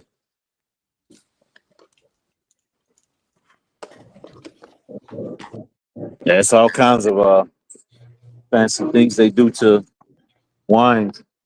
Oh yeah. I want to taste the 1,000-year-old wine. Oh, Alizé, hell yeah, Alizé. But hey, listen, I recommend if you do Thug's Passion, do Mm-hmm. Alizé and Cooks, or Alizé and Andre. Don't freaking do Alizé and Cristal. You're fucking throwing away money at that point, Oh, it's no good. dude. I mean, Alizé is like $23, right? $30 a bottle, 23. and Cristal is $500 a bottle. That doesn't Yeah, match. I You did. saying 23 at a I told him I restaurant would. or at the store? The store is like $30. Yeah, Yeah, see, Alizé. It's an orange liqueur. What do you that's mean? it. That's like I What gave is him the that? address. So I'm like, pull Huh? up. So when do you drink? Is that like a dessert? I've never heard of Yeah, that. yeah. It's just like a regular liqueur. Like if you was just chilling and you want to drink something. Oh, He said, CB, like I how pulled there's up. like Frangelica's Yeah, Frangelico is, hazelnut but liqueur. yeah, Wait but a minute, you on the other like side of orange. It's like an orange liqueur. Oh, like, okay. where he at? Yeah, Boone's Farm. Yeah, Boone's Farm. That's like it's a Damn. liqueur. Boone's You on the Farm. way other side, like a suburb, like on the south side. So, oh, okay. Oh, Yeah, you don't want to mix a $30 bottle with a $500 bottle of champagne. Like 40 minutes. It's probably like 40 minutes. That way. damn. Yeah, I know it's big. Yeah. Jake, when Damn. I was in Valencia in Spain, I Which one of y'all saw close to the lake? this orange wine because like Valencia is famous for oranges, but The the big wine one, was like bright the orange. I've chocolate. never seen it before. Is Is what? that like you think that's dye or are there grapes that are able to get? Well, as a matter of I'm fact, mixing up the hold on. state, man. I'll show you right now. Wait a minute. It's like right in the middle. I'll show you something real quick. You know what I'm talking about, though. What you say, Joe? I was asking Shake. I saw this orange wine in Spain, and I was asking him, like, how do they get that intense of an Yeah, orange? that's what I was thinking. That's where you got Lake Opapa. I'm like near this lake right there. Like, And so, I'm gonna be getting my own wine channel. I'm working on that this August. What's up with y'all here? south. Fired up I'm for gonna be that. working on my wine channel in August, Way south. right? I'm gonna Yeah. try to get it off the ground I in know, like August. right in the middle. Oh shit! Yeah, damn. See, Nice. it's like this. Closer to Miami. Yeah. In tour day. So it's like a gold, right? Like, Yeah. Hey, So this check- is Going toward Miami. believe it or not, this is Mary J. Blige's wine. It's called Sun Goddess. This is Mary J. I was Blige. thinking it was owns like this right wine. outside Orlando for so something. Shake, I'm like, when they call it, I think crypto is on mute. that's the Everglades, like background top of noise. the Everglades. But Oh yeah. So here it is. It's called Ramato. So pretty much it's Pinot Grigio, but they age it like red wine with the skins to give it so that, that's how it that gets orange that color. Yeah, to give it that orange color. So the one I saw was almost like this, like bright orange. So I bet they were like adding something to it that made it No, that. they just age it with it's white wines, but with skin contact because there are certain grapes that have that pinkish color. It can get to where it's almost like a bright, almost neon type of orange. Yeah, exactly. It's white. It's white wine, but they age it like red wine. Huh. It's the same process as a red wine, and as a matter of fact, it drinks like a red wine. Is it called orange wine? Yeah, it's called orange wine. Yeah, there's orange wines. Now, would they ever put like citrus in it, like any kind of citrus flavor? No. So I was At wondering, least, Valencia at is known least for real oranges. wine. So I was At least wondering real if they, wine. Spain is strict, so they're not going to add anything to it. yeah. I did love the Rioja when I was there. I brought some of that back. That's the thing about New Zealand wine. New Zealand wine, there's no wine regulations in New Zealand, so they could do whatever the hell they want to with their wines. I've still got this bottle of Carmenera here. At some point, whenever I see you next, I'll give that to you. All right, that's what's up. Yeah, it was good, man. I drank so much of that there. It was definitely become one of my favorite types of wine. Carmenere, the lost grape of France. That's what they call it. The cool story behind it. So are you trained on like pairings with food as well, or just the wine? I have some. I have some knowledge depending on what it is. Not all, but your basic grapes I have. Yeah, that's pretty cool. You know, like for instance, Cabernet. Obviously, you want that with your red meats and things like that, and it also depends on the Cabernet too. You know, Mm-hmm. your white wines or your seafood dishes and chicken and things like that. White wine, you could pretty much have it with anything. To be honest with you, the reason they don't want red wine, red wine doesn't have too much food pairing is because red wine is so powerful. It'll overthrow what the hell you're eating. I'm going to be flying down to Argentina after the Falcons game because Atlanta. That's the direct flight is from Atlanta. So I'm going to see the game and then go to the airport from there and catch a flight. And then at some point that week, I'm going to this like crazy steakhouse that has a whole bunch of Argentinian wine pairings. I'm pretty pumped. Oh yeah. I don't know much about like how certain foods line up with certain wines, so I'm hoping to learn a little bit. Yeah, I'm gonna send you this. I'm gonna Michael send you K, this. you got some fans down here. I saw a guy with a Buffalo Bills hat. I want to doubt it. Damn, he must be lost. We got we got a bunch of winos in the chat. It looks like, or people that like booze as well. Oh yeah, it's a common denominator amongst Finns fans. Yeah, Cosa Nostra, she was in there twice with me. She was in the blender twice. As a matter of fact, Miss Pam was my first guest on In the Blender. Miss Pam was my very first guest. And she was the second to last guest last year. Oh, trust me, Cosa, I had a lot of women on my podcast last year. I had Nene on my podcast. I had Marissa Moreno. I had Miss Fins. I had Finsanity 5. I'm trying to think who else. But I had some other ones.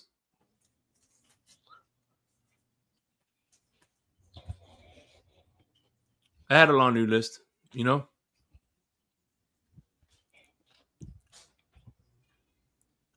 Man, but all right. Let me ask you all, since we're talking about let's get back on Jalen Ramsey.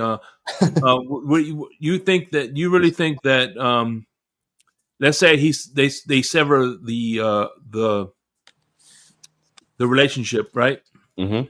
Do you think that my only reservation, if let's say they do sever the relationship, you know, not sever, but you know, they do mend the relationship rather. What's to say that he's not going to do it again during the season? During the season, I'd say unlikely. I think it would have to be addressed after, though. After the season, we'd have to give him a new deal or something. Maybe we can buy him, you know, like maybe we can get him on a longer deal. Hey, Miss Pam. Hi, my babies. Oh, what's up? What's up, Pam?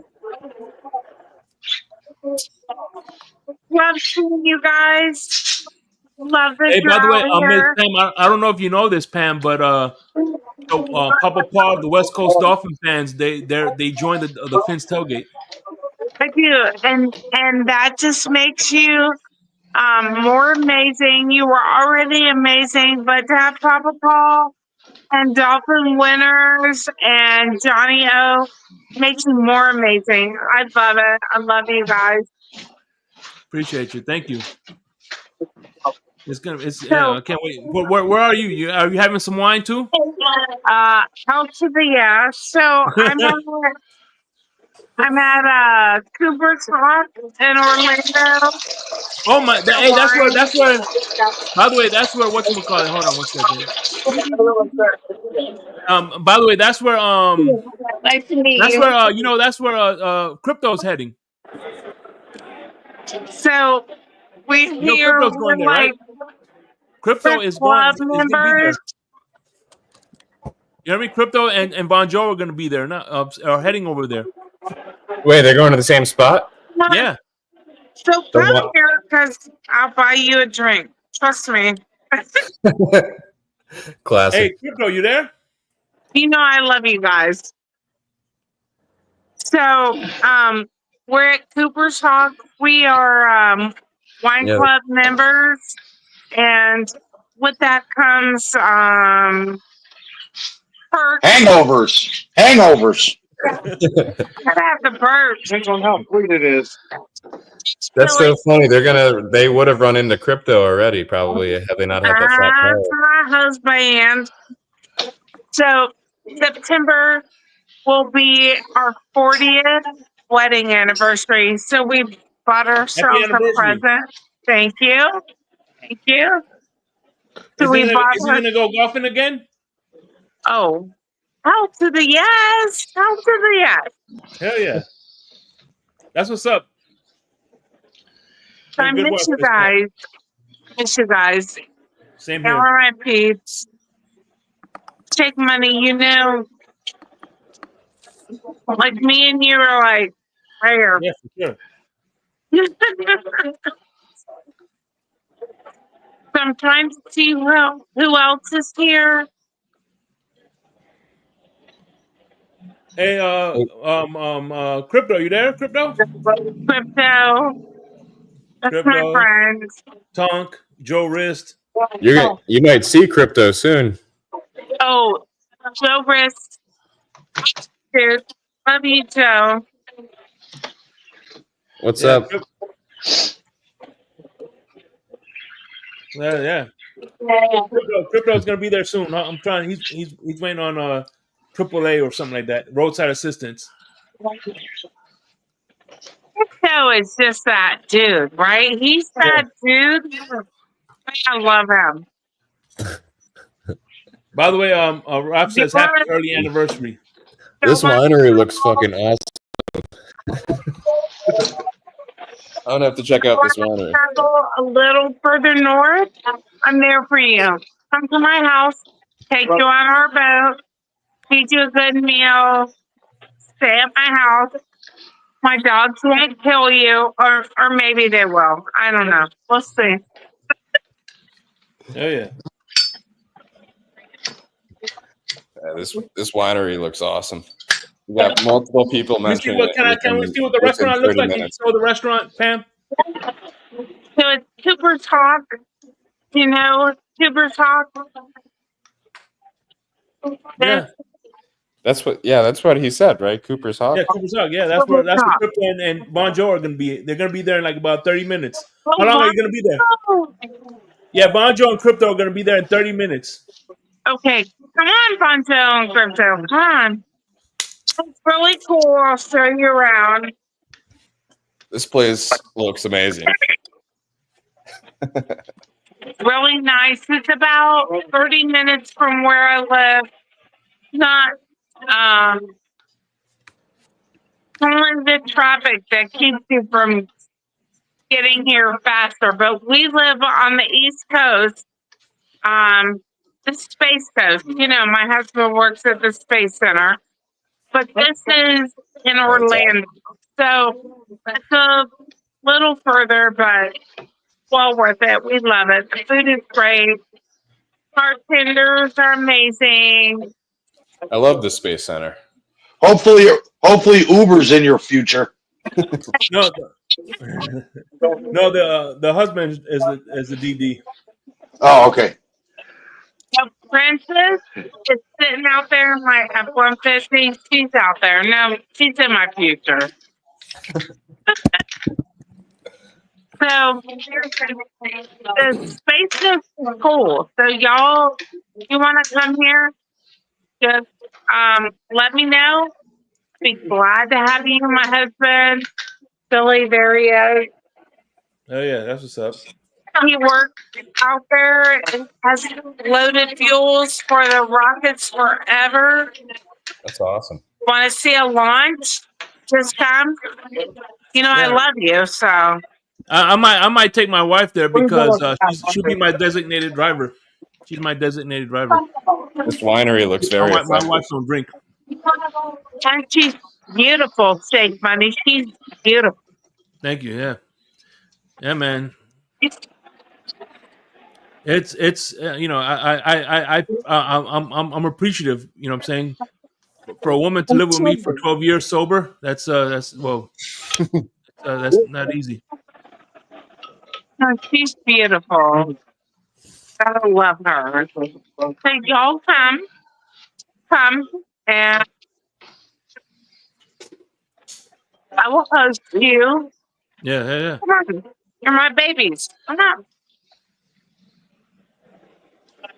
So this week I had 4 out of my 5 grandkids Wednesday and Thursday, all day Wednesday, all day Thursday.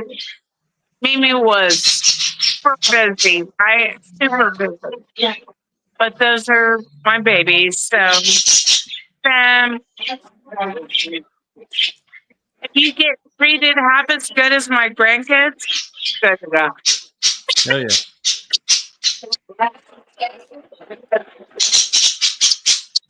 What's y'all thinking about our prospects? Where are you guys at? What do you mean? Dolphins prospect. What are you thinking? I don't know yet. It's hard to say. So I would say 8 wins.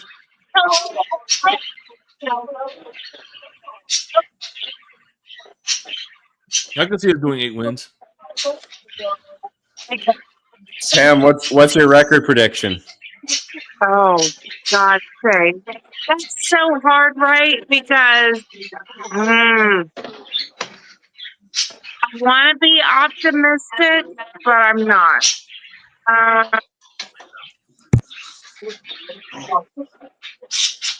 9 wins. I don't want to say 13 or 14 wins, but I can't do it this season, right? 9 wins. Oh God. Yeah, that's the optimistic 9 wins. I would say between 9 and 6 wins. Okay. So you're with me. What do you think? What do you think as far as y'all's wins? What do y'all say? As far as I think it's one way or another. It's either 6 wins or 11 wins. Oh, I love that because we're all in or we're just getting screwed. I love that. All right. Let me see. John Featherland says not over 8. Raphael Courtright says 7 and 10. B. McD says 9 is pretty optimistic. Armando Swam Yo, says 5 and 12. I And forgot I was Michael K muted. says 6 wins is optimistic. I'm saying 12 and 5, and if we don't go 12 and 5, then Tua's getting benched. Hope you're right. 12 and 5. 12 and 5. What if it's 11 and 6, Tom? Hey, Doc, I think you just been diagnosed with dyslexia. It's because Raphael is always so it's 'cause I ate at your fish fry. realistic. I love Raphael.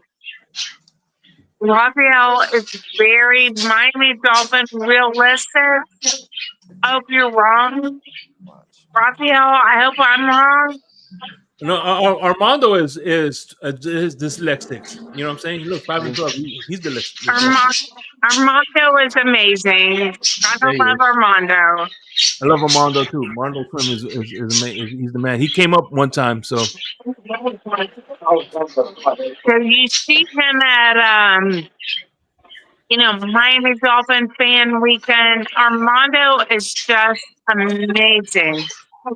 I mean, By the way, Crypto is going to come fan club weekend. He's coming down for fan club weekend. that's how I got to meet Crypto the last time you, Jake Money, you, and that was so amazing. I had my 2 grandsons, Wyatt, Walker, to meet Crypto, and of course Lewis, and that was so amazing. So I'm ready. Let's do it again, babies. Let's do it.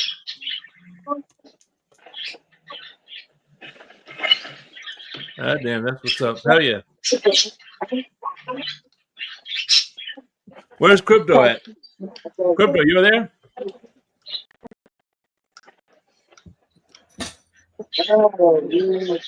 He's probably jacking up the car to change the tire. Okay. I thought you said he's probably jacking off. My bad. He said jacking off.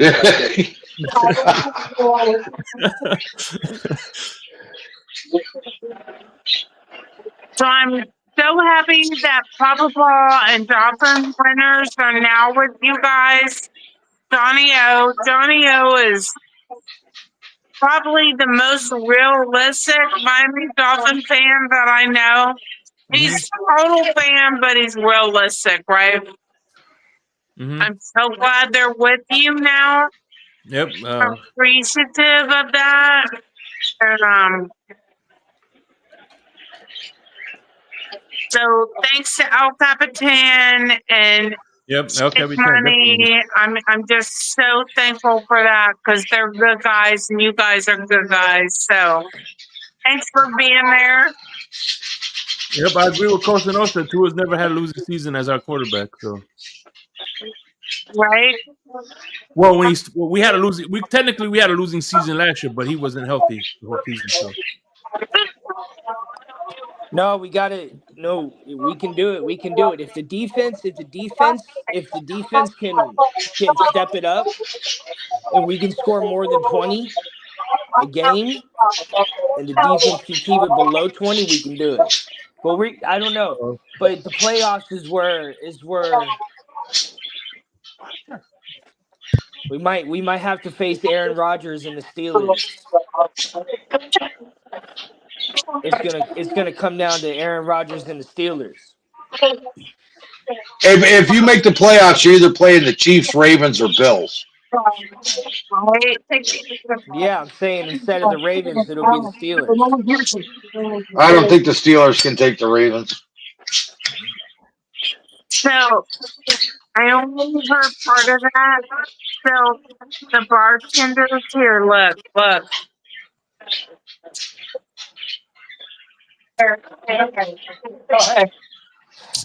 So they're amazing here, but they were telling me nobody hears me. But you were saying Aaron Rodgers, so just that's poison. Hey,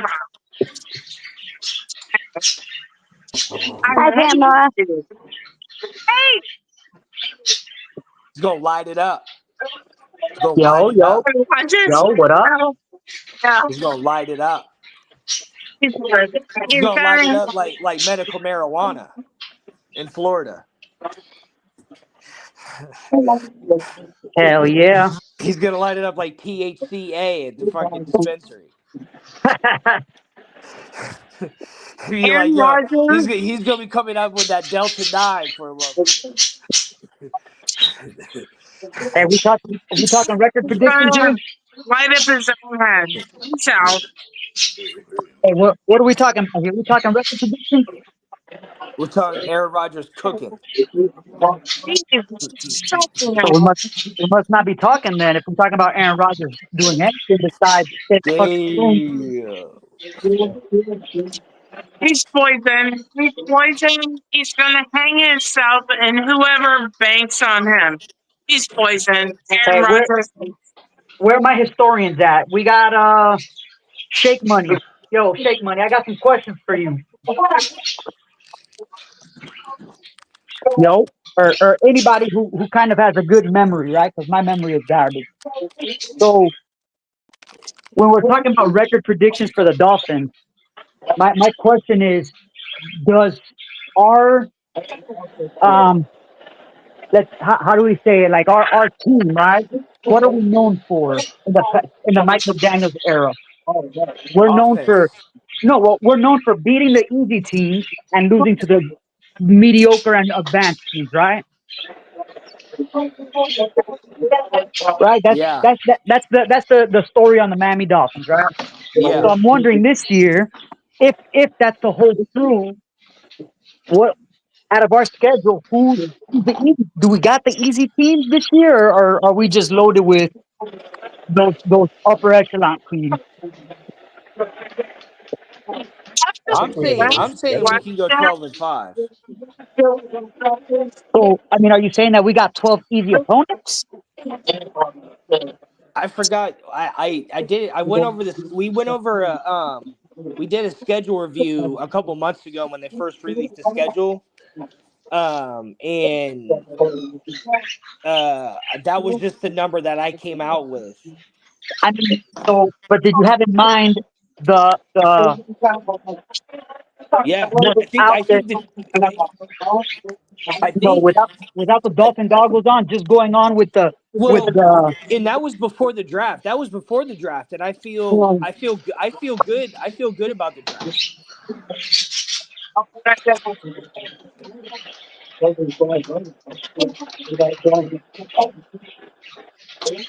Did he drop off? So I don't think Aaron Rodgers has anything to do with what we're doing at all. Aaron I know. Rodgers is a poison. He's a poison gangrene. He's going to move on and be another poison. My God, he's like 20 years older than he really is. He should be proud. Move along, Aaron Rodgers. Move along. No place in that world. No. So what do you think in the Bill? What do you think the Dolphins are going to run, Pam? What do you think in their? What do you think? What do you think their record is going to be this year? No, for God's sake. That is a hard question. I Come still on, need just. to pay for Buffalo. Really don't see us over 9 wins. I hope they Oh make yeah. me wrong. I've never said that little wins ever. But as far as yes, I don't see it as great. Hey, I'm with you, Pam. I'm usually the same way. I'm always on the high end of record predictions. Not this year. This year, I'm not buying in. I can't buy in this year. It's too many times. They got me way too many times, and I'm not falling for it again, man. We don't even like normally we make moves to where I'm like, wow, that might be a difference. That might make a difference for us. I haven't seen that this year. We haven't made any moves that I feel like are impactful moves, which I would be okay with if we start making the opposite and we start doing impacts for the future. Clearing our books out, getting some draft capital back. Um, we need to focus on our future because this year, right now, I'm not saying to tank. Like we definitely need to see what we got and who we got, but we need to also be thinking the long run here because it's not looking too good this year. When most Dolphin people I talk to who are normally optimistic, like I've been Yeah. around, for since the Fielder days, right? And then even when Tannehill came out, everyone I speak to are always so optimistic. Like, oh my God, Tannehill, we're gonna win 11 games, we're gonna win 12 games, right? Because that's optimistic, when you're talking about Tannehill, who's the stone cold 8-8 quarterback, right?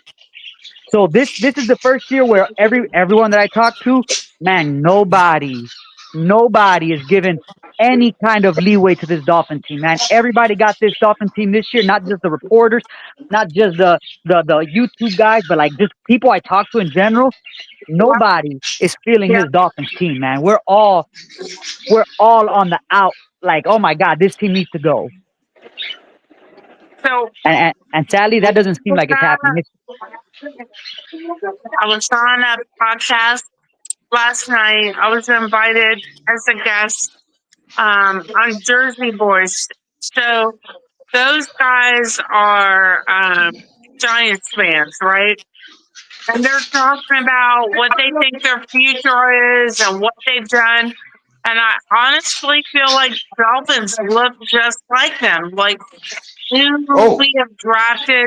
You cannot tell me that you want to get better through the draft and then do what you've done. I'm sorry. That doesn't make any sense Hey, at all. Pam.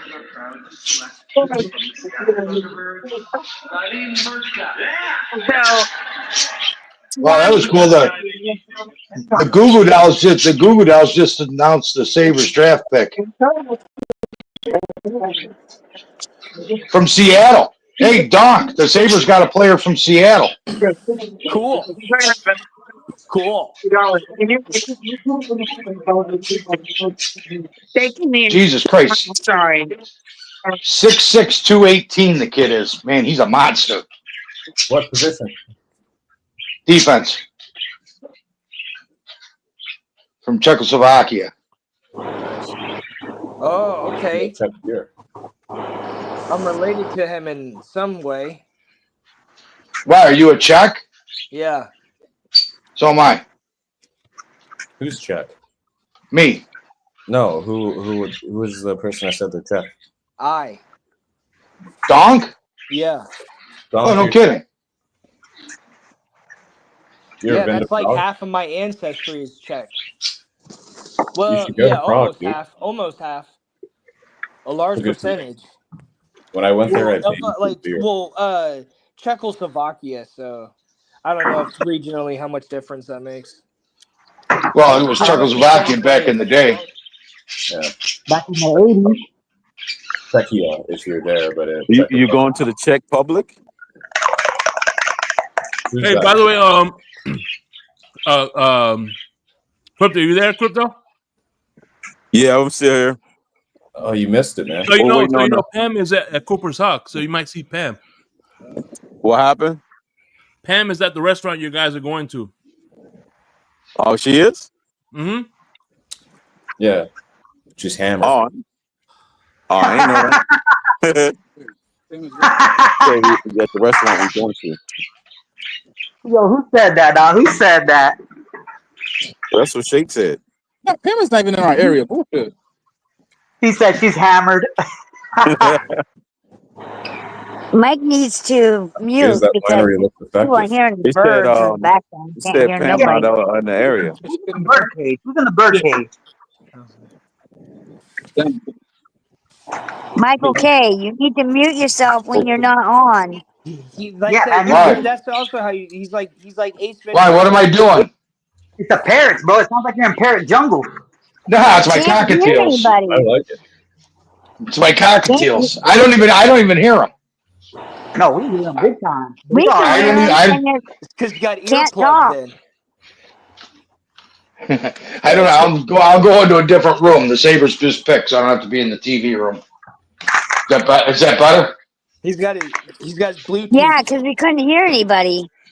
I'll see this. Yeah, they're loud. Epic. It's good background music. Yeah, it is. Yeah, when you're not trying to talk though, can't hear anybody. Yeah, I don't. When I'm at home, I don't even notice that they're chirping. You know what I'm hoping for this year, because I really have a strong feeling that the Dolphins are going to fall flat on their face. I hope the Bills fall flat on their face also. I hope it's competitive, but we're the least competitive division, if that makes sense. You know what I mean? Like, I hope we still get a chance just to sneak in, steal the division, but the Bills are going to have to fall flat on their face. And that's honestly what I'm hoping for right now, because because it's not looking good, man. I'm never this way, bro. I'm always trying to be optimistic, and the Dolphins is the best team. We'll beat we're going undefeated. Not this year, bro. This What's year is your not. record prediction? But you know what, man? Never. Ever since I started doing YouTube, right, especially with the tailgate, and Miami sports music for years. All of them. And You know, you go. since Dolphins YouTube started, never in a million years would I think that Pete would be the positive fan for once. Oh my God, it's crazy, bro. It's crazy, and you know what? Pete is playing a role, Shake. Yes, bro. He goes. Everybody zigs, he zags. You know what I'm saying? He's the zagger. Pete's favorite saying is, "Listen to me. I know what I'm saying." You know what? Every year, his favorite word is also listen to me carefully. Yeah, that's the other one. Yeah, listen to me carefully. I know what I'm saying. Sometimes you get them both in the same breath. Mm-hmm. I mean, but in all honesty, he's been right. The team does suck. You know what I mean? He's been right. Yeah, he was right about Skylar Thompson. Well, all right. I'll call it as I see it. Hey, well, he said the team sucks. Hey, what's up, Ollie? I feel you. I can't even defend that. I'm trying to defend Pete over here. I can't. I like Pete too, but when he comes out and says that the Bills secondary is worse than the Dolphins, you know that he's trolling. Well, what year did he say that? Because that was facts, depending on the year you're looking at. This year. Like this year right now? Yeah. Oh, yeah, no, we're cooked. I don't know what your secondary is looking like, but on paper, remember, this is all on paper. Everything could flip the time the season starts. You know what I'm saying? But right now on paper, yeah, there's no chance, dude. Our secondary is we don't got a secondary. We don't got. I just found out. I didn't even know Javon Holland isn't even on the team. He's on the Giants. Hey, we didn't franchise tag it. Why would you? Why would you, bro? Okay, hold on. First of all,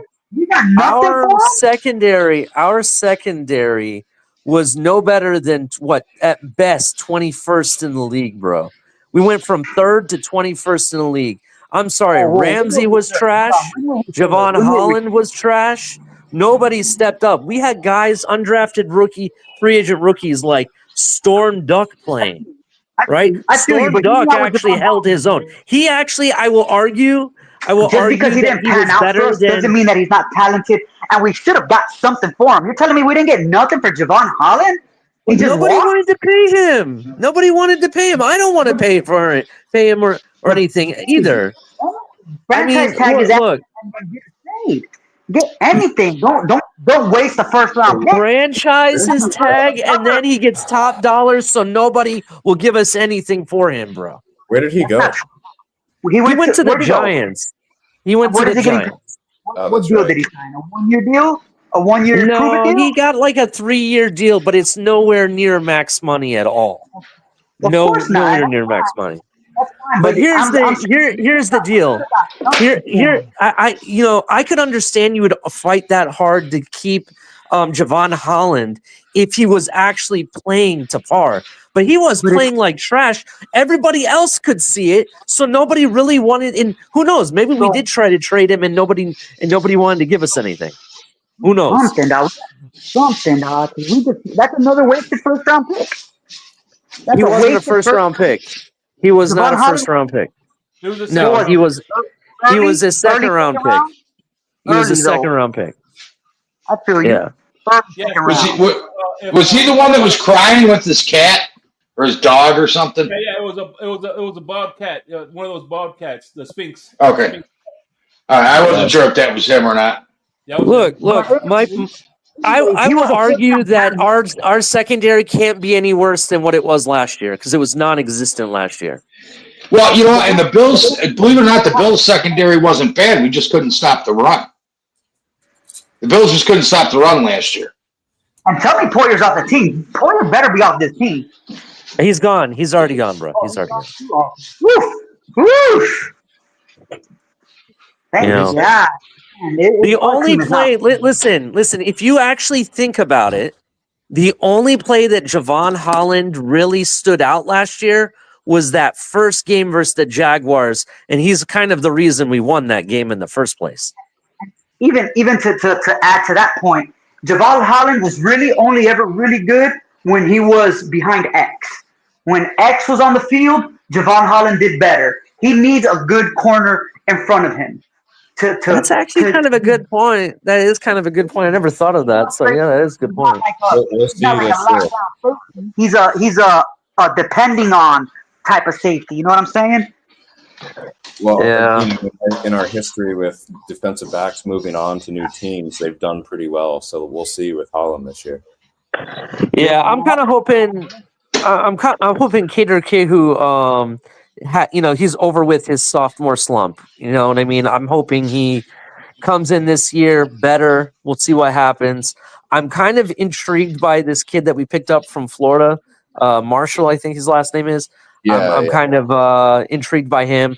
I hear really good things about the safety we got from Maryland, but we'll see. We'll see.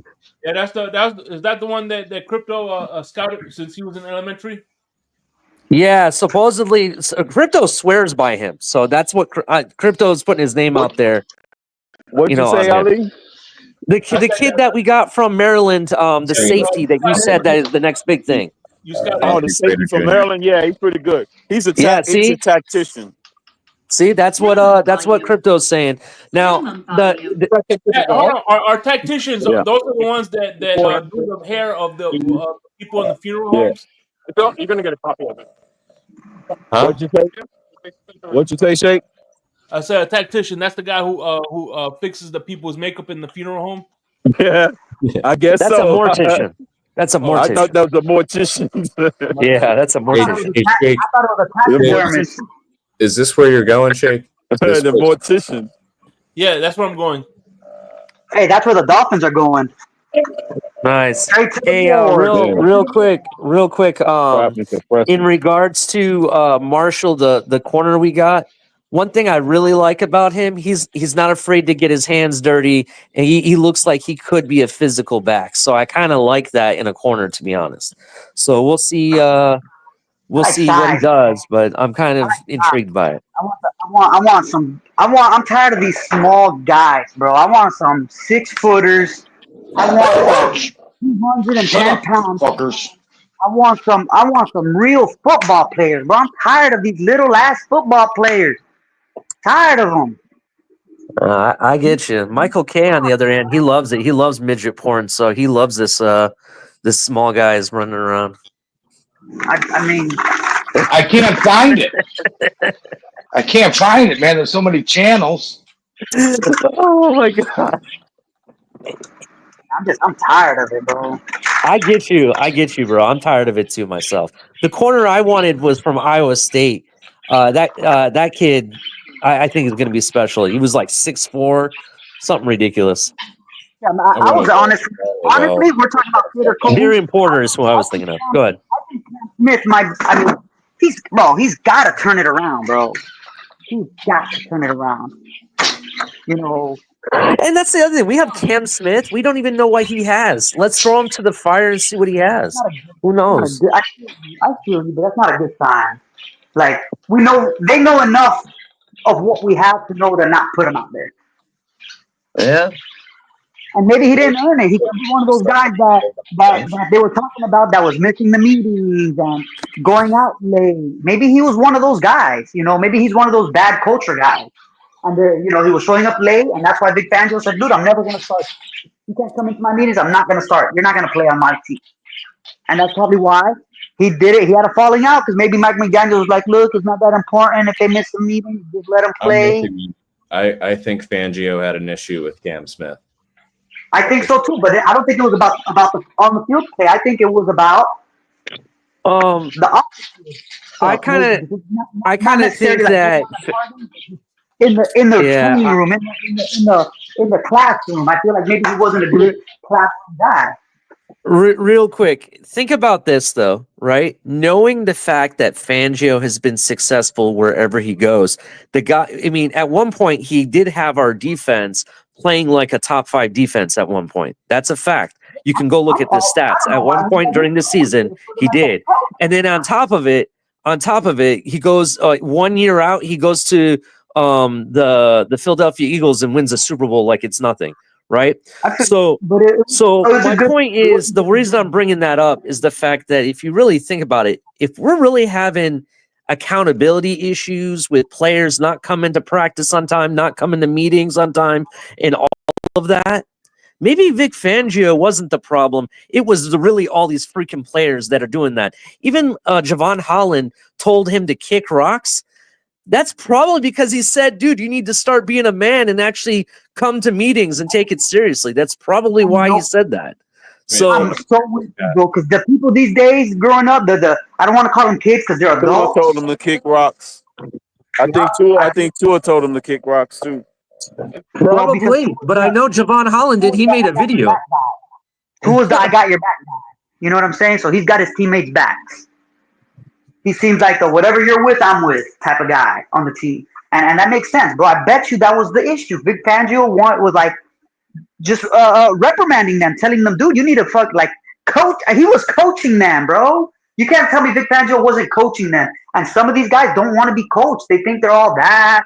They think they're Allen Iverson, bro. And they're not. Yeah, I hear you. Yeah.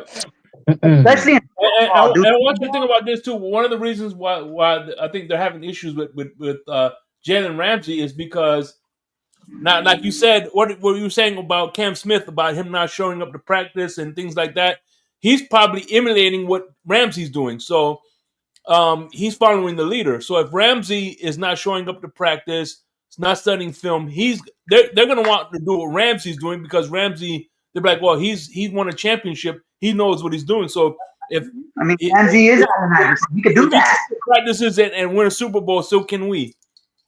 Yeah, but I'm sure he wasn't doing that his whole career. And even if he was, Ramsey is light years above when it comes to talent level to whatever Cam Smith is. You know what I'm saying? I understand that, but I'm saying though, if that's the example he's getting, he's going to do what he's doing. But again, even these young kids, I see this guy doing this, and I want to do what he's doing. But you got to understand, there's levels to this. You know what I mean? You can't just do what he's doing. He's earned the right to do that, which is not right. I'm not saying that it's right if he is, because we're all speculating here. We don't know what really happened. Yeah, for sure. I know. But if that's what's happening, you got to know your place, bro. Know your role. You're not Jalen Ramsey. They didn't pay you $30 million, trade first, second round, whatever they did. They didn't do that for you. You were a second round pick, and you gotta fucking show up, bro. You gotta want it, bro. Like how are you an NFL player and not playing the field and not concerned? How are you not doing everything it takes to fucking go play, bro? How are you not making it public? Like, if they weren't playing me and I know I was in the right, dude, I would make that shit public in a second. Like, dude, they're not playing me because of X, Y, and Z, but I'm the best type shit. That's not the case, bro. The case, Yeah, I'm starting. even when this is the thing. This is the other part of it too, right? We don't really know what went on between Javon Holland and Vic Fangio, or even Ramsey and Mike McDaniel, or Ramsey and Fangio, because they probably butted heads as well, right? We don't really know. But what I can tell you is this: if you want to be the guy that covers wide receiver number 1 for every team that you go up against, you better back it up. And there's times where he got the chance to go up against the number 1 guy, and he didn't back it up. So I'm sorry, I'm with the coach. If the coach don't trust it, I'm going to be with the coach when it comes down to who's going up against number 1. I'm a team first kind of thing. That's how I'm looking at it. McDaniels probably didn't even have his back. McDaniels seems like the guy that he had the players back. Like, well, how important was your meeting? Was he only 5 minutes late? Because we could deal with 5 minutes late type shit. Mm-hmm. You know what I mean? We don't know. I'm saying that so we don't get sued. But you know what? One thing about Vic Fangio, he's from the school of on time is late. Early is on time. Yeah, bro. I'm from that. That's the era I'm from too. So I agree. I see his point. where everybody's right now. I know I'm gonna switch to the Heat real quick. Everybody's talking about how Pat Riley didn't trade for Kevin Durant. Dude, I'm so happy he didn't trade for Kevin Durant. Bro, he's sticking to the guns. I'm not gonna take a L for this old ass player. You're not gonna get my best players for some old ass guy. I'm so glad we got somebody like that. And I think we need somebody like that on the Dolphins. Old school, no bullshit type of guy, bro. I'm just here to work. I want to do the job. You're gonna come in, you're gonna do your job, and if you don't, you're not gonna play. Simple as that. Hey Manny, we had somebody like that in the house, and his name was Don Shula. No, and honestly, I feel like his name was also Brian Flores.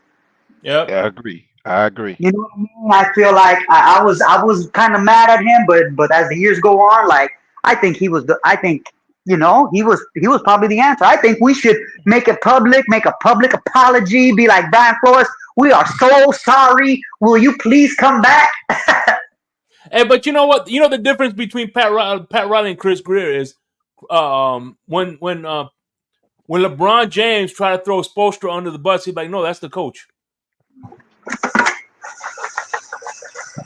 That what happened? When LeBron James tried to throw Spoelstra under the bus, he said, no, that's our coach. That's the coach. He had his coach back. He didn't have LeBron James back. Yeah. And and it kind of went downhill from there. You know what I'm saying? I'd rather lose with the right mindset than lose because you're fucking doing what everybody else wants you to do.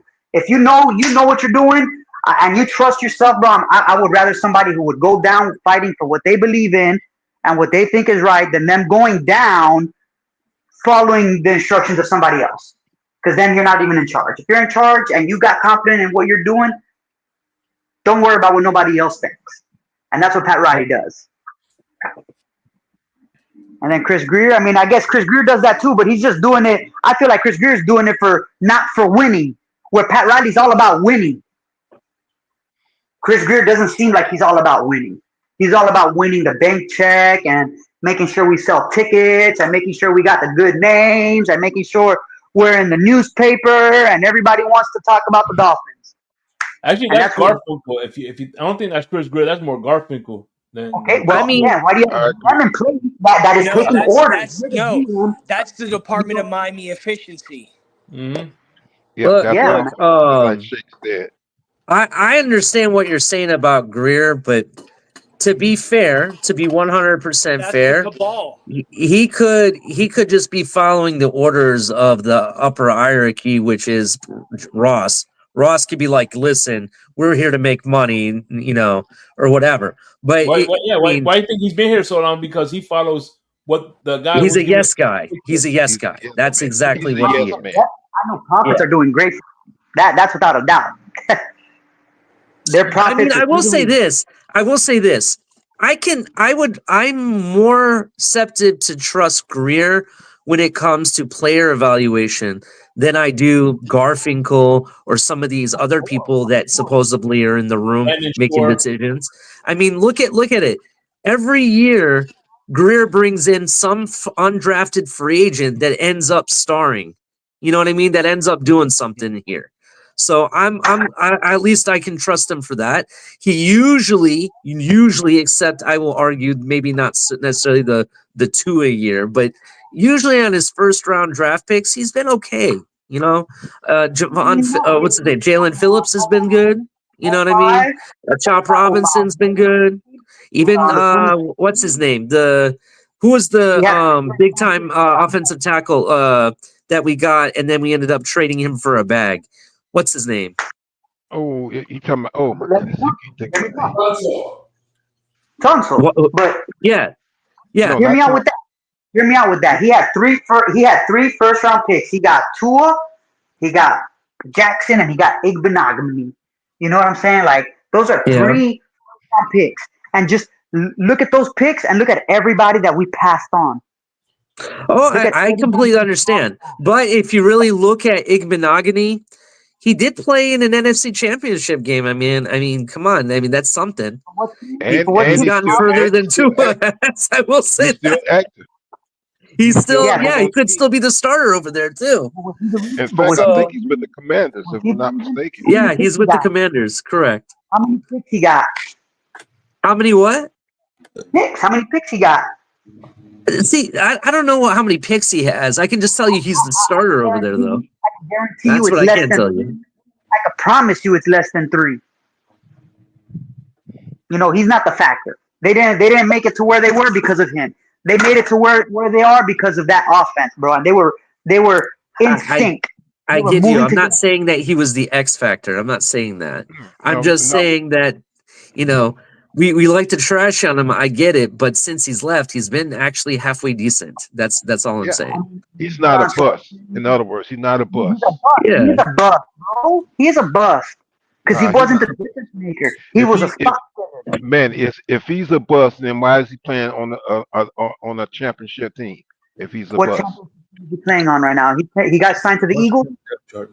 No, I'm sorry, he's not with the championship he's team. with He's the Washington Commanders. Commanders. How is that a championship team? They What played in championship? the My they bad played for in the saying that, bro. I'm championship is what saying. he's saying. The NFC championship game is what they But played. don't say he's on the championship team because he's definitely not on a championship team, Well, right? man, his thing, man. The point You're is telling me this. Tom What I'm Brady trying to never get you to carried understand Trump? is that if the Tom Brady man never was a carried bust, Trump. the Commanders would not have picked him. Wouldn't So the have New England drafted him. Patriots never had a bust on their team that won a Super Bowl. If the man is a bust, he wouldn't be playing in the NFL right now. Did you hear? I give it. Let me give you an example of a bust. Deion Jordan was a bust. No, hold on, because I just need to think about it. But I'm pretty sure there's a couple of busts that went to teams that won, but didn't continue to, like, they got carried. You know what I'm saying?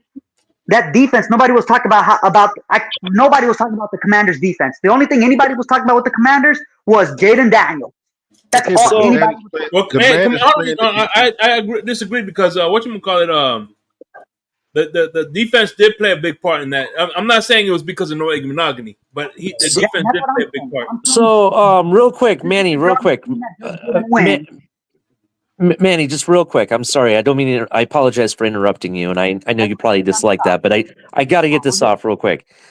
Do you know what Jalen Ramsey, the difference between Jalen Ramsey's stats last year and Noah Igbenogany's stats were? Go ahead. Yeah, let me hear it. So Jalen Ramsey had 60 what do they call it? I'm sorry. Yeah, 60 combined tackles and like 21 assists. Okay. And 2 interceptions, right? Just 2 interceptions. Noah Benogany had 55 combined tackles and 22 assists with no interceptions. So technically, you could say 2 interceptions makes the difference. By the way, he's their starting nickelback. Yeah, he's their starting nickel. That argument real quick. I got a couple. Go ahead. Where's Jalen Ramsey right now? On his way out the door, right? I get you. But Jalen Ramsey, just to be fair, Jalen Ramsey was touted to be a top 5 corner in this league, right? And versus what you actually did. So is he touted right now as a top corner in the league? And not only that, but now you're comparing Noah Benogany, who's probably 25, 24 years old, right? Yeah, to a 30 year old Jalen Ramsey with a Achilles injury, MCL injury. How many injuries does Jalen Ramsey have? I'd have to go back and look at it. I know he had the MCL, but who was better than Aaron Rodgers because he had a better season than Aaron Rodgers? Yeah, he turned 25 in November. You know, even Jalen Daniels he's better than Aaron Rodgers. That's Aaron Rodgers. Okay, but I'm just talking about what was performed, bro. That's all I'm saying. It's still to this day, if Ramsey's healthy and actually plays like he gives a damn, I still think that he could be a top guy in this league still. The issue is that he's not here, though. Not here. He doesn't want to be that guy here.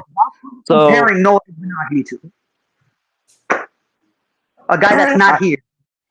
All right, I hear what you're saying. I get it.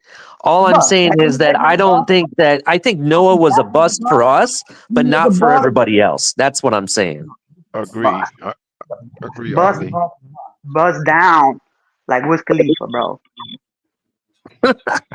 Wiz Khalifa, that's funny. I like that one. That's funny. Because Deion Jordan was a bust here, and then the next team he moved, he was also a bust. Because he went to the West Coast after he left Miami Dolphins. Holy shit. Hold up. I gotta check this if this is a legit stat. 1 second. While you're doing that, what's up, Joe? Liz, Tonk. Crypto. I'm sorry, I forgot Crypto right there in the middle. Crypto, hell yeah. Hell yeah. So not that I know you don't. I know you're trying to say that one's like 30 and the other one is like 25. Okay, I see what you're saying there. Maybe I can give you that it has to do with age, possibly, but both were targeted about 70 times last year. Jalen Ramsey allowed more targets for completions than Noah Ibignagini did last year. Okay. Also, all right. So again, I mean, you're fighting Noah Benogany. I could knock that down every time. Who was Noah Benogany guarding? The top guys. Who's he guarding? Okay, AJ Brown, you could say.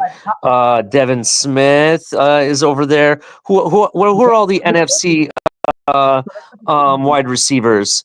Forget about that. Let's look at their games versus the Eagles. Look at the games versus the Eagles. How did he stack up against the Eagles? Okay, well, let's actually look at that. That's a good point. One moment, I'll tell you. Who has good wide receivers that they played? You know what I'm saying? I'm telling you, he gets cooked, bro. He's not good. He's not good. You're fighting for a guy that's not good. You're putting your stamp. At the same time, he's not a bust either. He's a bust, bro. He's a bust. I'm not saying that he's elite, bro. That's the argument you're trying to say that I'm making. No, he's just not a bust. That's all I'm saying. You sound like one of those guys that say that Tua's a bust. Tua's a bust, bro. He's a bust. He's not gonna win nothing. He's a bust. Yeah. He's a bust. Is he a home run? Your reasoning for saying he's a bust can't be saying that he's a bust, though. You got to give something. Tua? He's a bust because when the games matter the most, he doesn't show up. When the games matter the most, he's not even ready to play because he's injured all the time. You know, people want to talk about injuries doesn't mean nothing. Well, you was talking about Charles Harris, right? Is that the bust you were talking about? No, you said Deion Jordan. Yeah, I was questioning the other player you said. He had mental illness, bro. He can't be a bust. He had mental illness. You know what I mean? If we're giving excuses for people, Tua's a bust, bro. He's not there when it matters the most. He's there for the good times and not there for the bad times. You know what I mean? Would you say, and there's a reason I'm asking this, would you say Ronnie Brown was a bust? I wouldn't think so. Because and again, we're going based off draft. I don't know where Ronnie Brown got drafted. Yeah, that's why I'm asking, because our last two who are supposed to come in and make an impact on your team. We had 3 of them. None of them made an impact. Yeah, our last 2 top 5 picks were Tua and Deion Jordan. Okay, and both of them, and I'm talking about first round, not just top 5, just first round picks, and even second round picks. You're supposed to come and make an impact on your team. And none of those guys did that. Does that give you hope if we tanked this season? Does that give you hope if we got a top 5 pick? Of course not. That we'll pick the right guy? Of course not. Until we prove we could get the right guy. That's my question to all the pro tankers, by the way, is what are we actually going to do with the top 5 pick? We've fumbled it so many times. I mean, maybe, and again, this is just the name branding on it, because I haven't really reviewed a lot of his film. But I'm feeling like Archie Manning's the next guy. I'm willing to bet on the Manning name, bro. That's such a ridiculous bet, though. I mean, why aren't we saying Shadur Sanders should be here then, based on his name? Well, so Arch Manning, the first one, the grandpa. Does the grandpa got a Super Bowl? He's barely played any football. He's not his grandpa. He's not his uncles. No, Well, no, his no, no, grandpa no, no. doesn't have a I Super said Bowl, so grandpa. I just want to answer that. He's Grandpa. barely played any college ball. We know nothing about Arch yet. The grandpa or Eli and Peyton Manning's dad? Yeah, didn't win a Super Bowl. He didn't win a Super Bowl? No. He Okay, was a but great QB though. okay, yeah, he was I think your from what point I heard, remains the same. He was a great QB. I get what you're saying about the name, but I don't think it's Peyton valid until he Manning, plays the then ball. Eli Manning. You know what I'm saying? That's three. Sanders, it was one guy, and maybe he made the mistake by going to quarterback. In fact, If who he does put all Texas of play this year? if he put Who he put does if Drew Sanders put all his attention into being a wide receiver or a DB, maybe he would be as great as his dad. I don't think his dad could go and play quarterback. You know what I'm saying?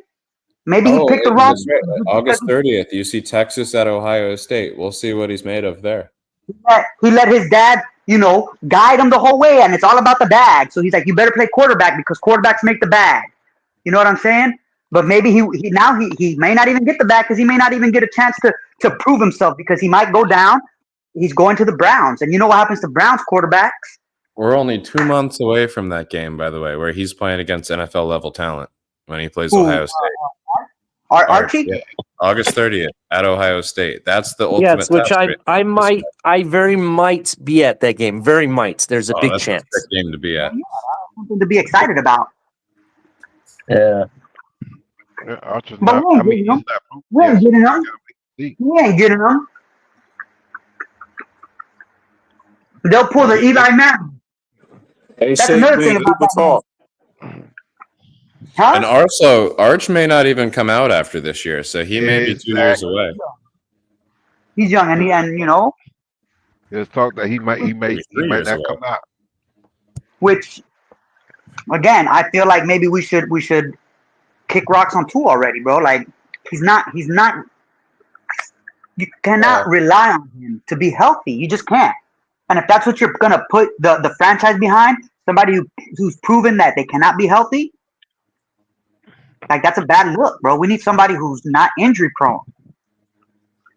Manny, I agree with you, but that's what the front office want.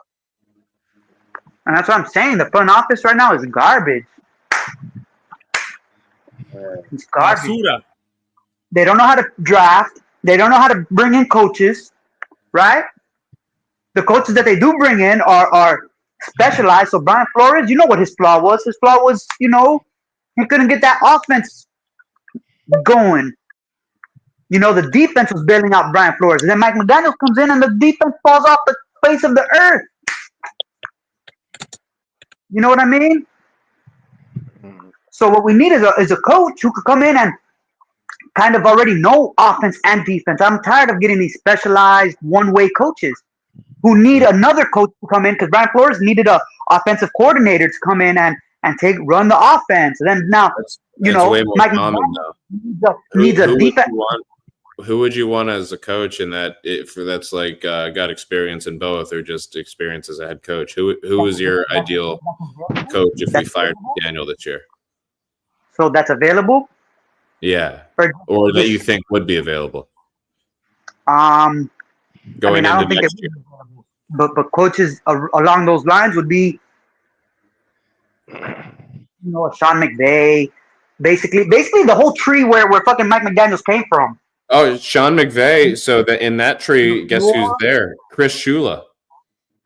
Yeah. Yeah. You know what I'm saying? Chris Shula's over there. Yeah, but he's a defensive coordinator, so yeah, he's a defensive minded guy. Chris, but he doesn't. His granddad was a defensive coordinator.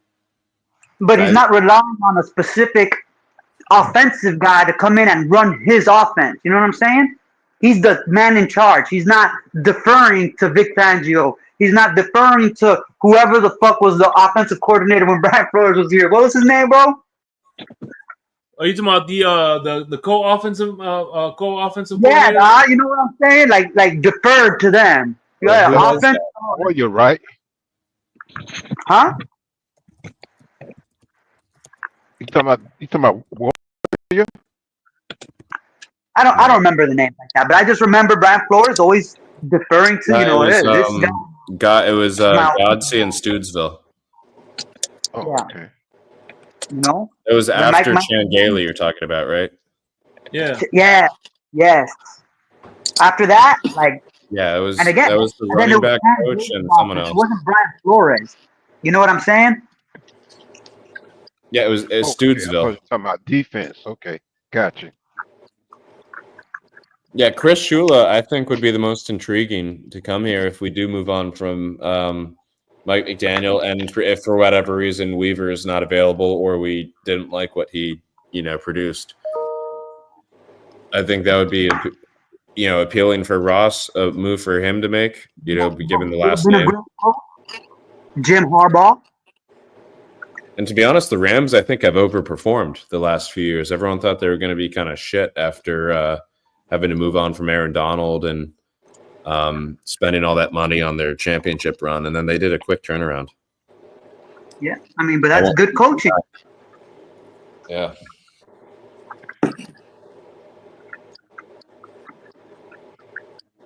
You know, LaFleur, that's a good coach. Who else they got, bro? I think again, it's most of the. There's also the guy from the Bills. What if we stole Joe Brady? I mean, he's offensive, but I would love to get someone from the Bills because then we can have really good insight to their team. Right, like it could help us turn the corner on them. I don't know. I don't think so. We're gonna secure a head coaching job by next year. No, I don't want none of them, dog. I don't see. That's one thing I hate too, bro.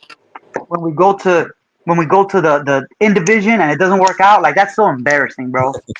Yeah, there's always Robert Saleh out there looking for a job. Yeah, no. I mean, hey, if he came in as a Robert Saleh got a job, I believe.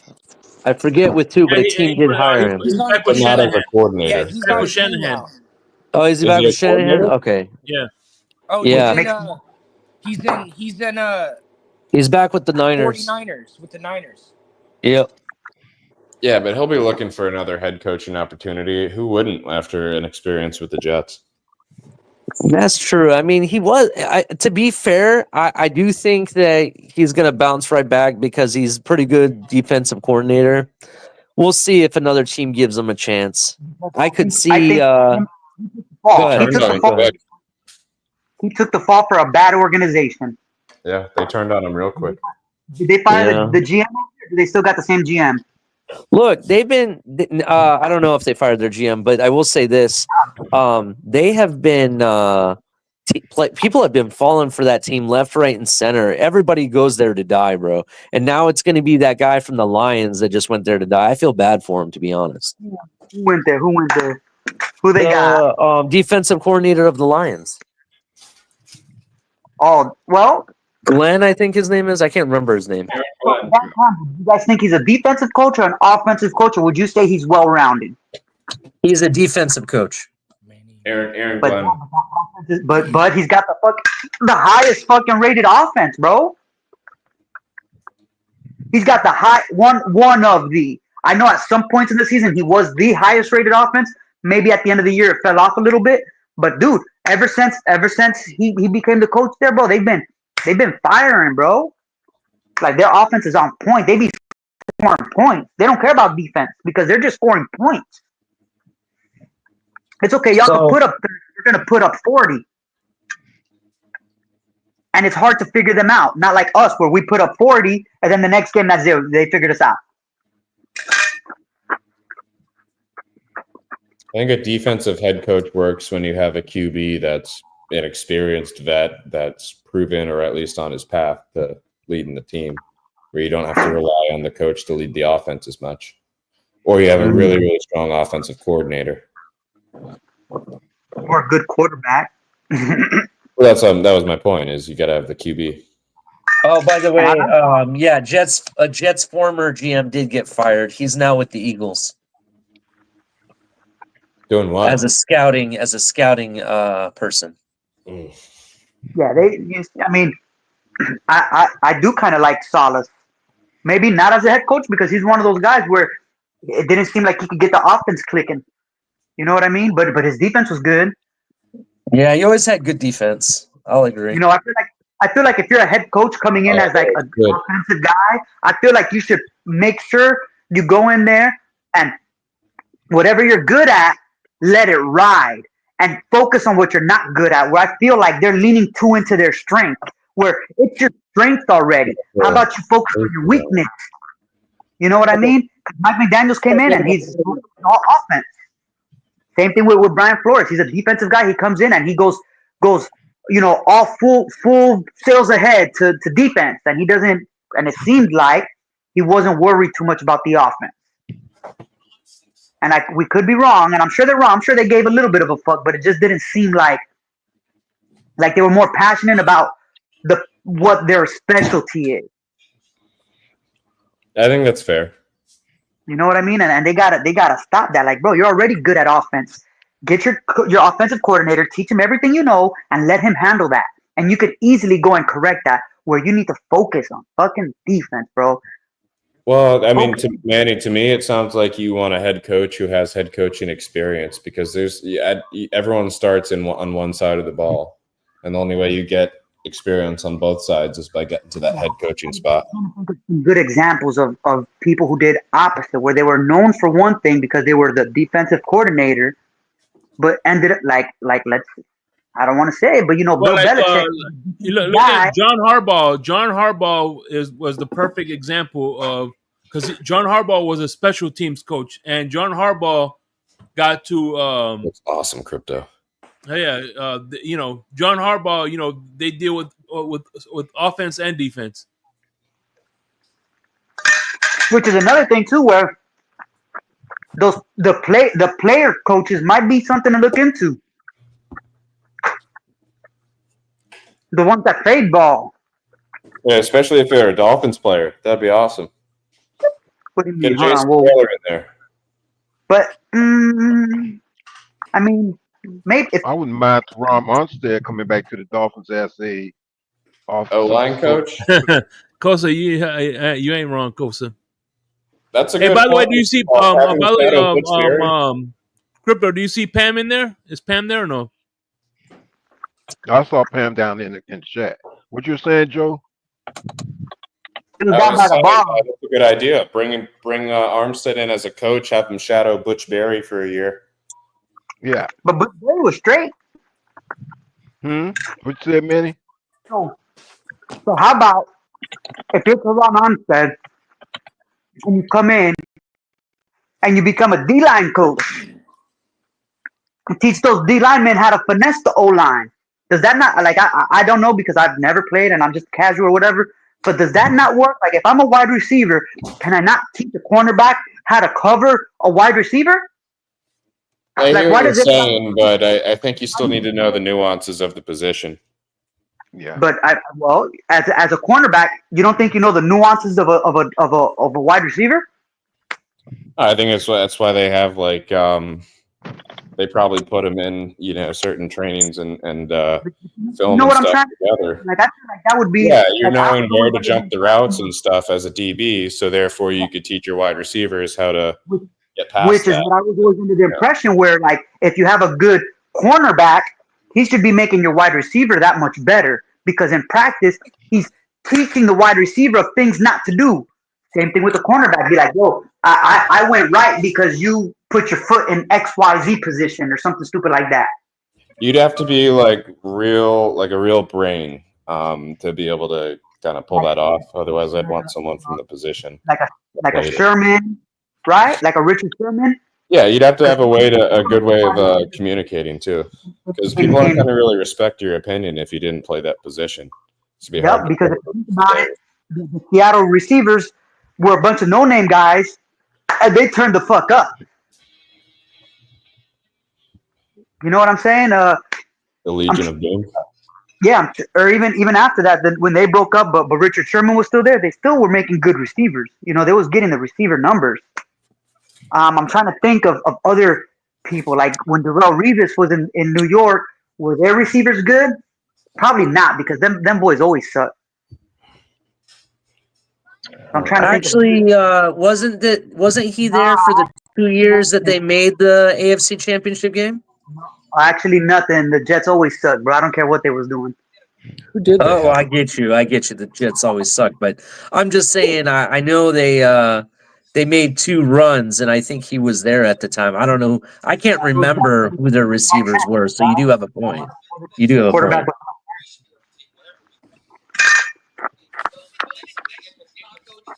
But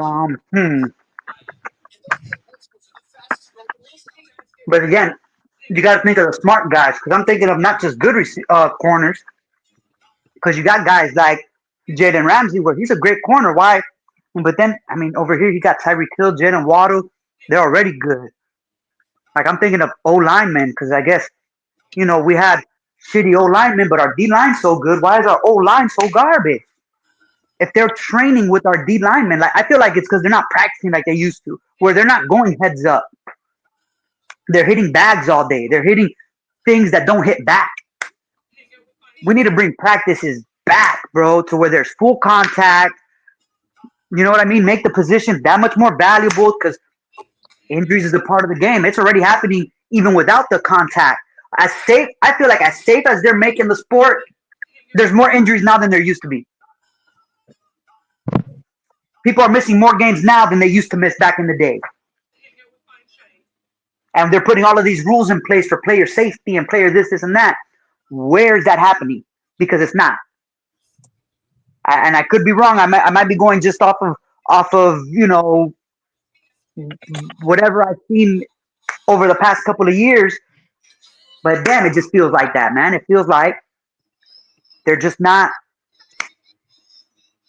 I don't know, man. They're not the same, bro. We're the types of players that are coming out is just not the same. I looked it up because it was bothering me. I couldn't remember the receivers and the Jets at the time period. It was Lavernius Coles, Jericho Cotchery, and who was right after that? Santana Moss. Yeah. Or no, it's not Santana Moss. Santonio Holmes. They didn't have Santana Moss? No, I think you're thinking of Santonio Holmes. Not at that time. I mean, I'm definitely gonna. They had Reggie Wayne. That was way back. That was Corbett. Reggie Wayne. You're talking about Wayne Corbett? Yeah, Wayne Corbett. You know where Santonio Holmes went to school, right? He was Miami? Nope. Best damn school in all the country. Oh, was he Ohio State? Yeah, he was an Ohio State receiver. I thought you said the best. He wasn't playing for the U. Miami. What year what are you talking about with the Jets? I was looking mid 2000s when Revis was there. I was looking up when the receivers that were there. Yeah. How do I remember Santana Moss playing for the Jets? And that was back in 01 and 04, dude. I was 11 years old, dude. I don't know how I remember that shit. Santana Moss driving me crazy, dude. Santana Moss. What year was that again? What year was that again? 2001. Yeah, he went to the Commanders in 2005. Sean Johnson. Shit, I was only 19 years old. I want to say in 2001. Yeah, dude, that was the hurricane. He's 49 right now. Santana Moss is 49, dude. Is he? Wow. And I'm going through a midlife crisis over here, bro. No, he's 41. It says he's 41. Did I read that backwards? Let me look. Wait. Are you talking about Santonio Holmes or Santana Moss? Santana Moss. Oh, Santana Moss might be 49. Oh, let me check that. Yeah, I don't know how that name. I don't know how that name. Yeah, I don't know how I remembered that name when I was thinking about old Jets receivers. Because Santonio Holmes is very similar, but Santana Moss was there for a year. He's 46 years old. Yeah, he's 46. He's about 2 years older than I am. Tell me you don't feel like you're 49. He was drafted in the first round, 2001. Oh, dude, that's crazy, dude. Where the fuck is time going? Yeah, he was on that nasty Miami team. Damn, dude. I hope these Dolphins to win a Super Bowl, man, before I die. He also played for the Commanders. I forgot about that. The Redskins when he was there. Well, I know, but we know them as the Commanders now. But yeah. Wait, are you a Guardians fan?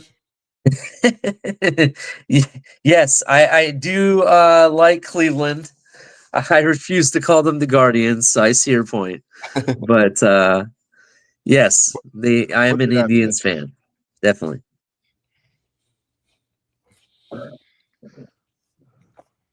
I like their old logo. Like Yeah. all the old baseball logos. They, I don't even want to get into it, bro. That whole situation on why they had to change the name of the team just pisses me off. I don't even want to talk about it, to be honest.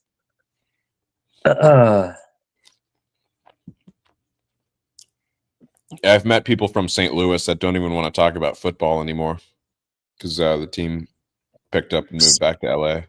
That's a city that if there would be an expansion for the NFL, I want to see St. Louis get a team. They deserve it more than anybody.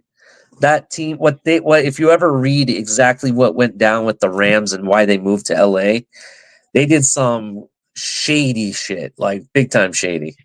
It's just crazier for the fans. Not that long after a Super Bowl win. Yeah. I wouldn't mind seeing Orlando get a team. Orlando? What? Orlando? Yeah. a baseball team. I still think they should move the Jaguars to Orlando. That's my opinion. Yeah. Well, they'll make that decision soon because they're going to do a big new stadium for them. Yeah, but it's not going to be in Orlando. It's going to be in Duval County still. Mm-hmm. They're just temporarily moving to Orlando, just to have to use Camping World. That's what. But I mean, that's what the if they proposal build is. that stadium, they're not going to move. But there will be a baseball team in Orlando. They got the whole organization behind it. Barry Larkin joined up with it now. Oh yeah, I heard about that. I did hear. Yeah, they about got all the money they need, basically. Well, not all the money they need, but enough to make enough noise for it. I'm not loyal to a team, so if they get one in Orlando, I might be an inaugural fan. What, for baseball? Mm-hmm. Oh, okay. Yeah, I don't mind. Yeah, I went to a what was the football league that they made that collapsed after like a year? There was an Orlando team, the Apollos. The XFL team. Was it XFL or It was XFL. USFL. It was one of those. It was XFL because they when The Rock first bought XFL, he did bring an Orlando team back, and they were so horrible. And dude, some of the craziest stuff happened that season. They actually had to fire or basically let go of one of their players for purposefully giving the other team the plays away. Wow. Yeah, dude, that's some crazy stuff that happened. You ain't kidding. Nope. Oh, you're talking about the Orlando Rage. No, it wasn't called the Orlando Rage. In fact, it was called Orlando Guardians. That's what the XFL most recently team that they had. I'm talking about the Orlando Apollos from the Alliance of American Football, the AAF. Oh, that's something different. I don't know anything about them. They had one season. I went to their first game. It was at UCF Stadium. So that was the league that went. They were undefeated. That was with Steve Spurrier. Yeah. They were undefeated, and then the league ran out of money. And they finished at like 8-0 or something like that. Yeah, that was the AF. That was in 2019. I got you. I was talking about the more recent XFL season that they had. By the way, I never seen him before, but I like his name. My cousin Kenny. Is that my cousin Vinny? And shout out to EM in the chat, poking his eyes in. What's going on, EM? What's up, EM? What's up, EM? EM's probably really happy with the Harper pick. And definitely shout out to cousin Kenny. Oh my God! They killed Kenny. You bastards! What draft are you talking about, Ali? San Antonio picked up Ron Harper's kid. Apparently. They got 2 picks in the first round. Bastards! The hockey draft is tonight, right? It's already going, actually. Yeah. Oh, what time? Oh, shit! It's only 9:22. That's South Park Shake. Yeah. Have you seen COVID, the COVID episodes, the post COVID and then COVID after or I whatever? have. I Oh have. man, oh my god, they're so funny. By the way, he says, "Hell yeah!" I texted him yesterday. He said he loves the draft. Yeah, I mean, I'm sure he's really happy. You know, my team did something interesting. I kind of like, I forget how you pronounce his name, Thoroy or something like that.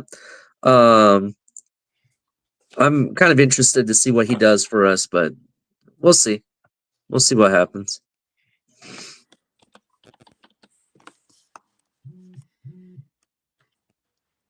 Yeah. Mm-mm-mm.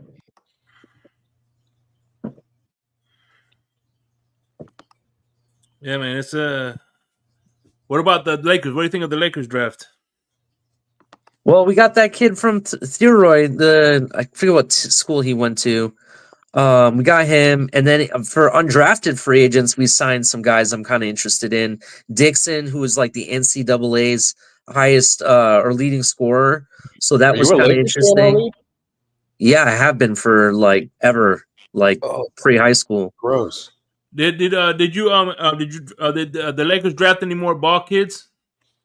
No, we did not. No. So, but anyway, the one thing we did not get was a center, so that's something we needed. We don't have it. I don't know. Yeah, before there was Miami Heat, I used to be a 76er.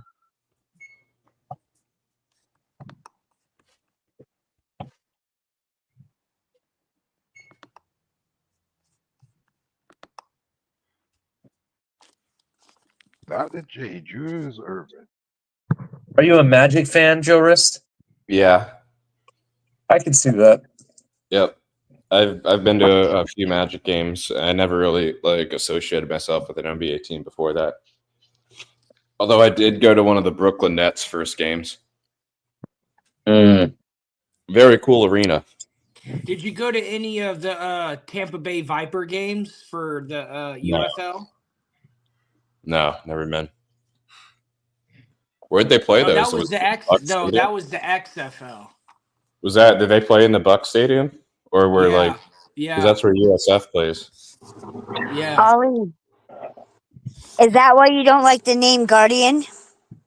What? Because of the Cleveland Indians?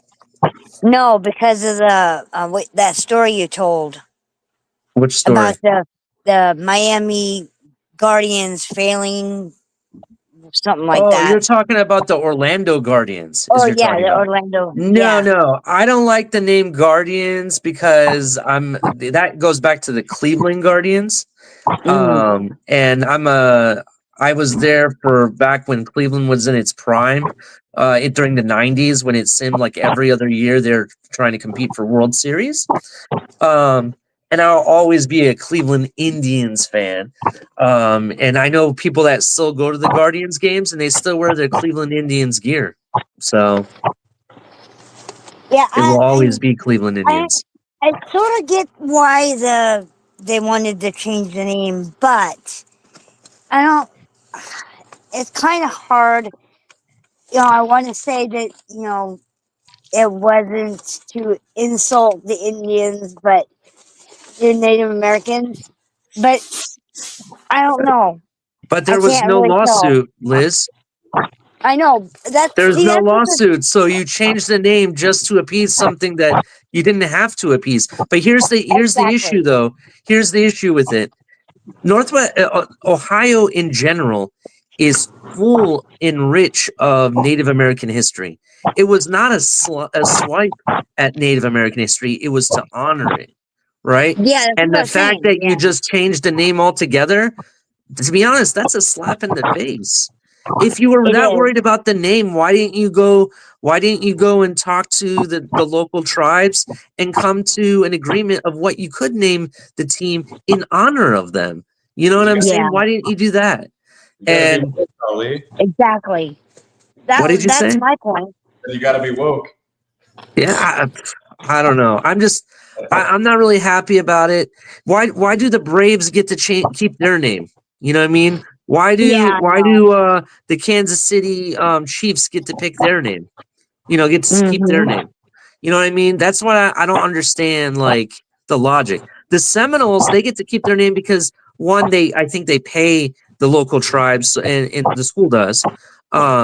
So you make a deal. You make a deal and you make it work. I just, there was no lawsuit was raised or anything when they changed the name. So I just think I think the whole premise of changing the name because you were afraid of a lawsuit, no one was threatening it at the time. It didn't make sense. It just didn't make sense. Because Ali, there's a college team called the Chippewas. Yeah. In fact, that's in central Michigan, isn't it? I think. You said Iowa?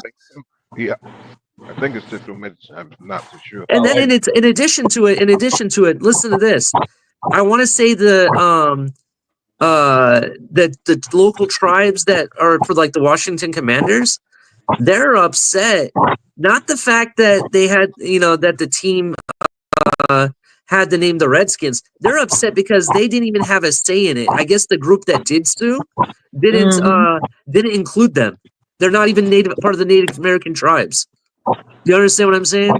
That's how dumb it is. It's like, oh my God, somebody sued who has nothing to do with the subject he's suing about. Exactly. It's ridiculous. Agree. So I don't know. For me, I understand there's the history with Native American history, and some of it is not great. I admit that. That's how it is for everywhere around the world, and it's been like that for ancient history. But exactly, there's a lot of good stories and a lot of good things to honor. I'm part Native American myself, a sliver, but it's there. You know what I'm saying? Same here, Ali. So my point Indians is were like, literally named for what do you say? Shout out to Nightwolf for the $5 donation. Indians are literally named because of having the first Indians on the team. They legit were honoring them. Chiefs, Blackhawks, and Braves. Shout out to Nightwolf. See, that's what I'm talking about. Stuff like that. There's a lot of honor to be had for Native Americans. It doesn't always have to be a swipe. Now, I understand the name Redskin. It has to do with the color of skin. I get it. I get why that would be an issue. So you change the name, but you can keep the mascot in a sense. Like, well, how about this? If they're so how about Cleveland Indigenous, the Indigenous, or something like that, something to that effect. You don't want to say indigenous. I would say like maybe the Cleveland natives, something like that. Yeah, that would make sense. Yeah, it would make a lot of sense. Or whatever. But it is what it is. It just picks me off. Mm-hmm.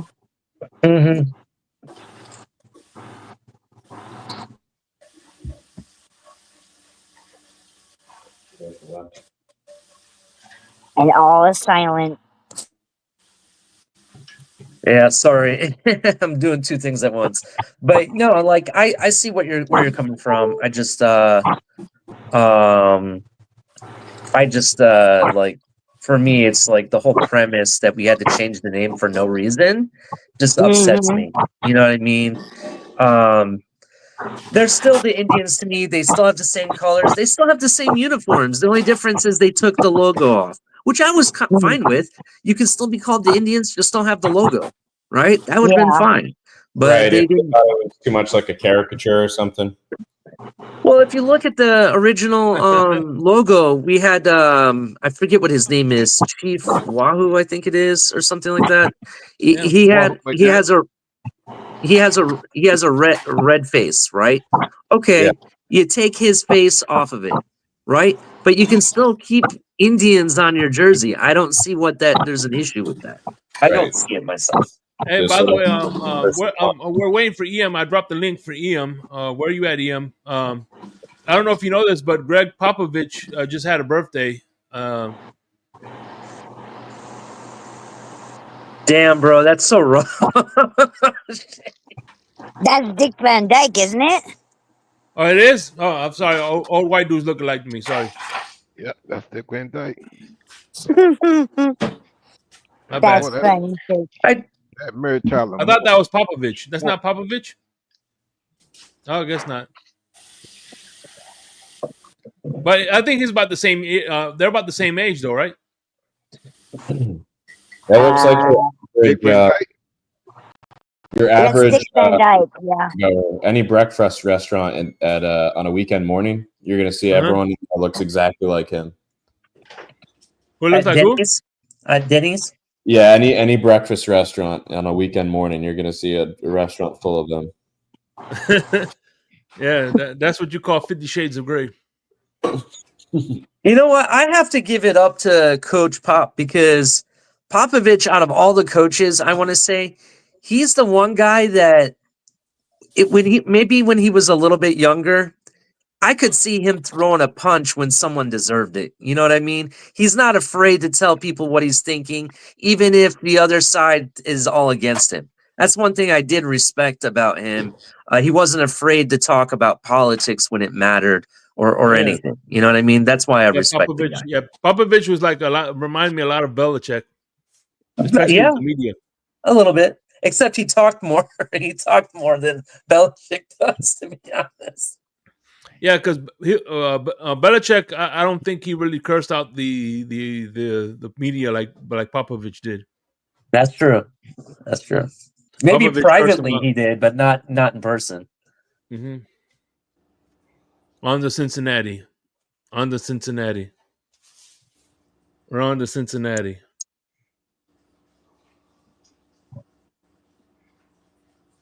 On to Cincinnati.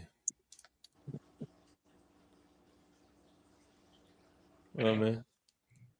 And how come the Animals Right organization not complaining about teams with the animals' names to it?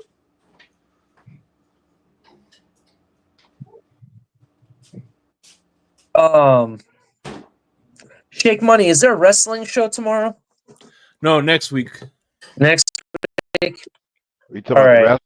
Yeah. I you know that take I had in regards to the connections of why Paul Heyman, being a Paul Heyman guy, Cody Rhodes could be the next one to flip.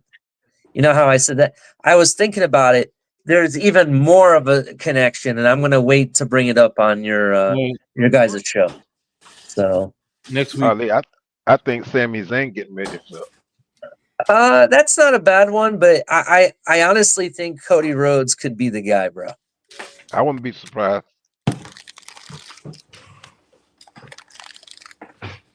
I think Cody Rhodes could definitely be the guy. I was making connections because Frank technically, Leander. Frank Leander, yeah. I love Frank. yeah. There's He connections did with. Madden too. He did Madden. Oh, is he? Hey, when does Madden come out? When do they release that? Usually in August. Yeah, it's usually in August.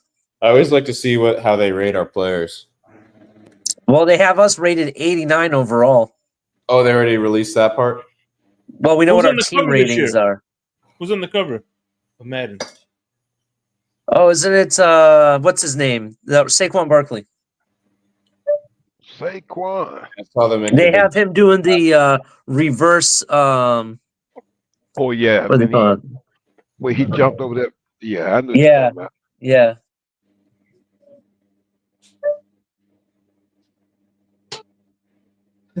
Watch the whole game be a bunch of that bullshit where you're like flipping over players and whatnot. It looks like what was that game? They put it NFL. in the game. I think they put the ability in the game. Yeah. You remember that game, NFL Street?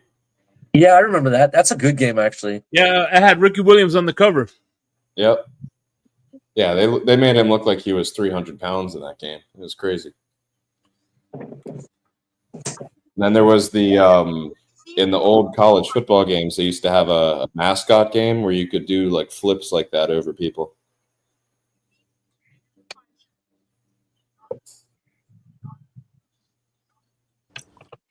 It's NFL Blitz on Nintendo 64, boss. I don't care.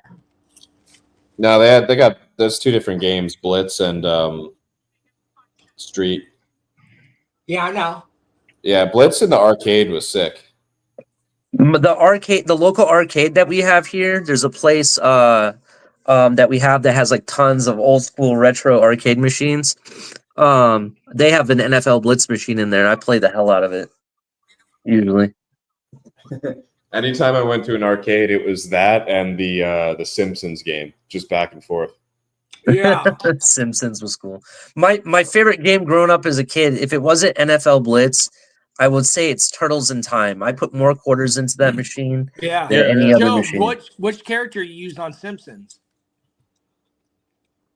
Oh, dude, I can't remember. I was always come on, Leonardo. man. You can't mention a game and I was not probably remember your Bart. character. Yeah, I was Donatello. That's who I was when I played. Oh, was Ali, Maggie. why would you? Oh, dude, we'd have to With flip the a coin vacuum? for Donatello, Ali. We'd have to flip a coin. Who was the You purple? like Donatello also? Is that your favorite character? Oh, dude, Donatello all day, every day. Yeah. But Raphael was. I'm surprised you didn't like Raphael Raphael's because already Raphael so recycled. He's red. Shake, what color are you? Fucking. I was on Leonardo. You know what's funny? who's Leonardo? Cap was Michelangelo. I'm blue's my favorite Party. color, obviously. Shout out to He was the party dude. He was the shout party out to my niece, real quick. Shout out to my niece Margot. She's probably one of the biggest Ninja Turtle fans I know, and her favorite Ninja Turtle is Donatello. So Donnie is there. Hey, Margot, they Donnie. have on Tubi. Leo for the win. Yeah, Nightwolf. Hey, Me and Nightwolf Tubi. are on the same page. The free Leo. app Tubi has all the original show cartoon on there. Oh yeah, yep. It's also on. I want to say it's on YouTube. Paramount. Actually, I watch it all on put it on Paramount. To be YouTube, honest, It's actually dope. you know that I just watched you the can see first all the season worth. cartoons on YouTube. yeah, and you can also see it on Dude, Paramount you too. can't, I ain't fucking watching YouTube. I mean, can't watch TV on like YouTube. Space Ghost and the Hercules and cartoons like that. You can find them Maybe, on YouTube yeah. also. I'm glad to see we all played the same arcade games. That's pretty funny. I like it on. I watch it on Paramount. They have not only the what is it, the 86 version? No, Yeah, it was Nine- like 87, 88, 89. yeah. They also have like the 90s version and the 2000 version too. So my Yeah, kid I watches did them watch too. He those. likes watching it every once in a while. But I haven't watched. I remember I even had the cassette tapes of the show from the 80s. Mm-hmm. Bro, I didn't realize how dark the original animated series was until I went to rewatch it. I'm like, holy shit! I used to watch this. This stuff is dark. So. Let's play some NBA jams in the arcades too. NBA Jam was a cool game. There was this place in Portland. Portland and Seattle got hit so bad with COVID. There was this place in Portland. It was the dopest freaking spot. They had It sounds like a storm. They had Xbox games. They had Xbox systems, PlayStation, Nintendo systems. They had computer games. They had old school consoles, and it was a bar where you could just chill at the bar too.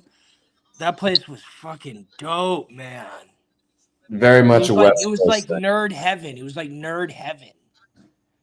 And then COVID just went out of business after COVID hit. Well, you like arcades, don't come down here to Miami because they're almost non-existent. I like when they do the arcade bars and they have all the drinks are either like video game themed or like 80s celebrity Arcade themed. Like a Hulk Hogan drink or something. Our arcade bar is kind of cool, but they don't have like a full bar. They have like beers and wine coolers and stuff and wine and stuff you can buy. And it's like $13 all you can play. So it's kind of cool. There's a few good ones in Nashville I've been to. If you go to Houston has a cidery, I guess you would call it, or whatever. And they make cider beer and stuff like that there. And they have one of the biggest arcades you can go to in Texas, in Houston. It's called Cidercade. Check them out. I haven't had ciders in a long time. I went to a Dave & Buster's not too long ago. You know, I went to a Dave & Buster's recently too, and it's nothing like original 80s arcade. Nothing like that, bro. In my opinion. Just remember that huge wave, the cider wave, like 10 years ago, where all those brands started making ciders. It was like wood. Was it like 10 years ago? It feels like yesterday. I'm sorry. Sorry. I was just saying, I'm sorry. I've been having bad connection all day. There must be a storm coming in. It's all good, Liz. There's two of you now, though. Well, I wonder if they thank named God. I your thought it was the wine storm. I was drinking.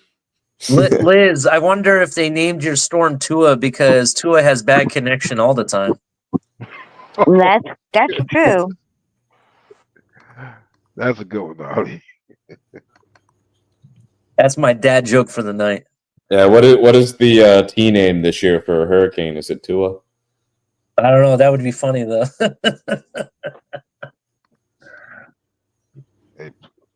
Hey man, that's not gonna be too funny if it hit Miami. I think they're predicting it like a slightly above average season. Yeah. I mean, look at the climate change. Look at everything going on. Yeah, our coast got hit pretty bad last year. I lost power for 4 days on one of them. That's not bad, I guess, but this past hurricane, we lost power for like a week. It sucked really bad. Yeah, dude, I can't do without air conditioning. That's the worst part for me. Oh, you ain't kidding. And then when they finally came to fix my electricity FPL, they destroyed my driveway, and then refused to pay for it with their truck. Yep. Yeah, I remember you talking Their about trucks are like so freaking heavy, bro. I don't know if they're like a tank, and anything they go over, they pretty much break. Ollie, look at underneath my name. What does it say? I can't see it from. I'm on my phone. It says Tua the unpredictable storm. Storm. The storm. Says what? Tua the unpredictable? Tua the unpredictable storm. The unpredictable Tua. Tua storm. Yeah, he could not even show up. That is a possibility he doesn't even hit. Hurricane. He's tropical storm Tua. I like that one too. But that might even be better than hurricane Tua, tropical storm.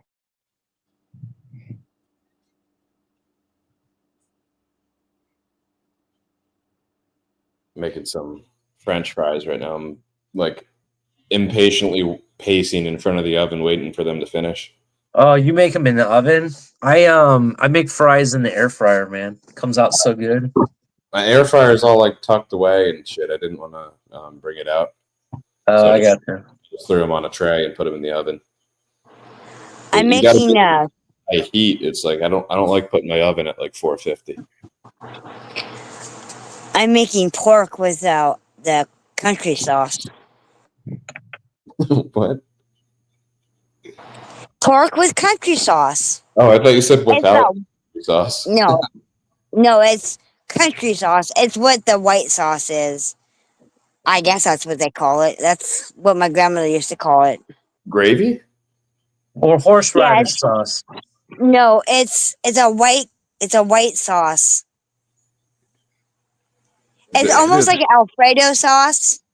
It's gravy. It's got to be a gravy. Yeah. Is it similar to what they put over biscuits, sausage Yeah, and country gravy. Right. That's what Yeah, that is country gravy. They also put it on country fried steak too. Yeah. I know what you're talking about, Liz. I know exactly what you're talking about. You put it on just a pork. Did you bread the pork or just like a pork chop? It's just a plain pork.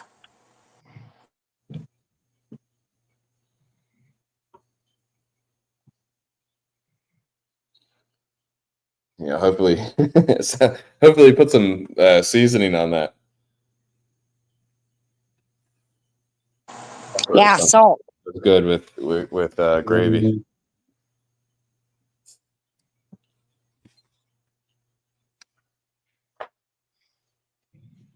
Man, I'm happy it's the weekend. I needed this. It's a long week.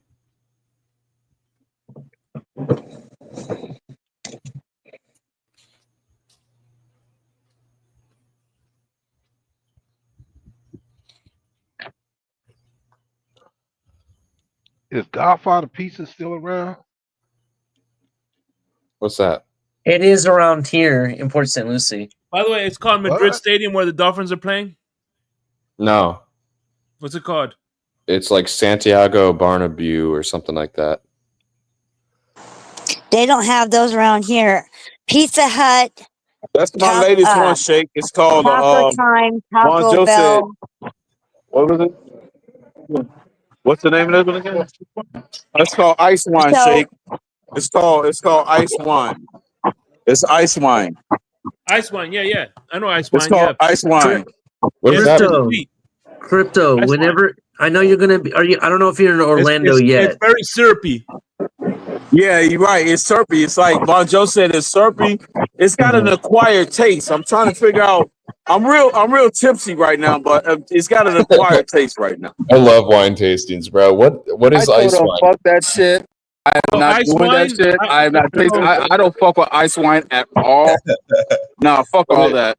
You drink Look it at with that ice? Ice wine, or let me tell you, ice wine. They pick the grapes when they're frozen, and then they crush the grapes, the frozen. That's why fucking awesome. it's syrupy You like said that crush the because grapes. they crush the grapes when it's frozen. Gotcha. Oh, when it's frozen. Yeah. So the Yeah, sugars are damn. the sugars are all I didn't messed know up. that. They frozen and they crushing them. Yeah, they freeze Wouldn't the that mess grapes. with this consistency though, Shake? This winery Yeah, that's sounds why so there are a lot of ice wines in Alaska, Canada. Right. He said in Alaska. Yeah, in Okay. Canada too. Shake. Oh, okay, that's cool. This Hey. winery sounds so effective. Okay. Okay, cool. Hey, Joe Those guys- Wrist, have you ever been to Lazy Moon Pizza? What is that? Let's go now. Lazy Moon is over by University of Central Florida, the university, like right there on the main strip. It's a pizza joint that has a microbrewery inside. You know what? But Now, the what do pizza. they recommend? Let me see what's on the thing. Oh, I can't tell if he's talking to me or he's ordering something. But if you go to Lazy Moon, each pizza slice is 18 inches. Jeez. Yeah, and it's really good damn pizza. Don't buy a large pizza because it's going to be bigger than your table. Where is that? It's right by University of Central Florida, right there on the main street, right in front of the school. It's called Lazy Moon. I almost went to UCF. Did it their campus and everything. Yeah, trust me, I can barely eat 2 slices. That's how big these slices are. That's awesome. A lot of pizza down here isn't good, so I've been hurting in the pizza department. Yeah, I got you.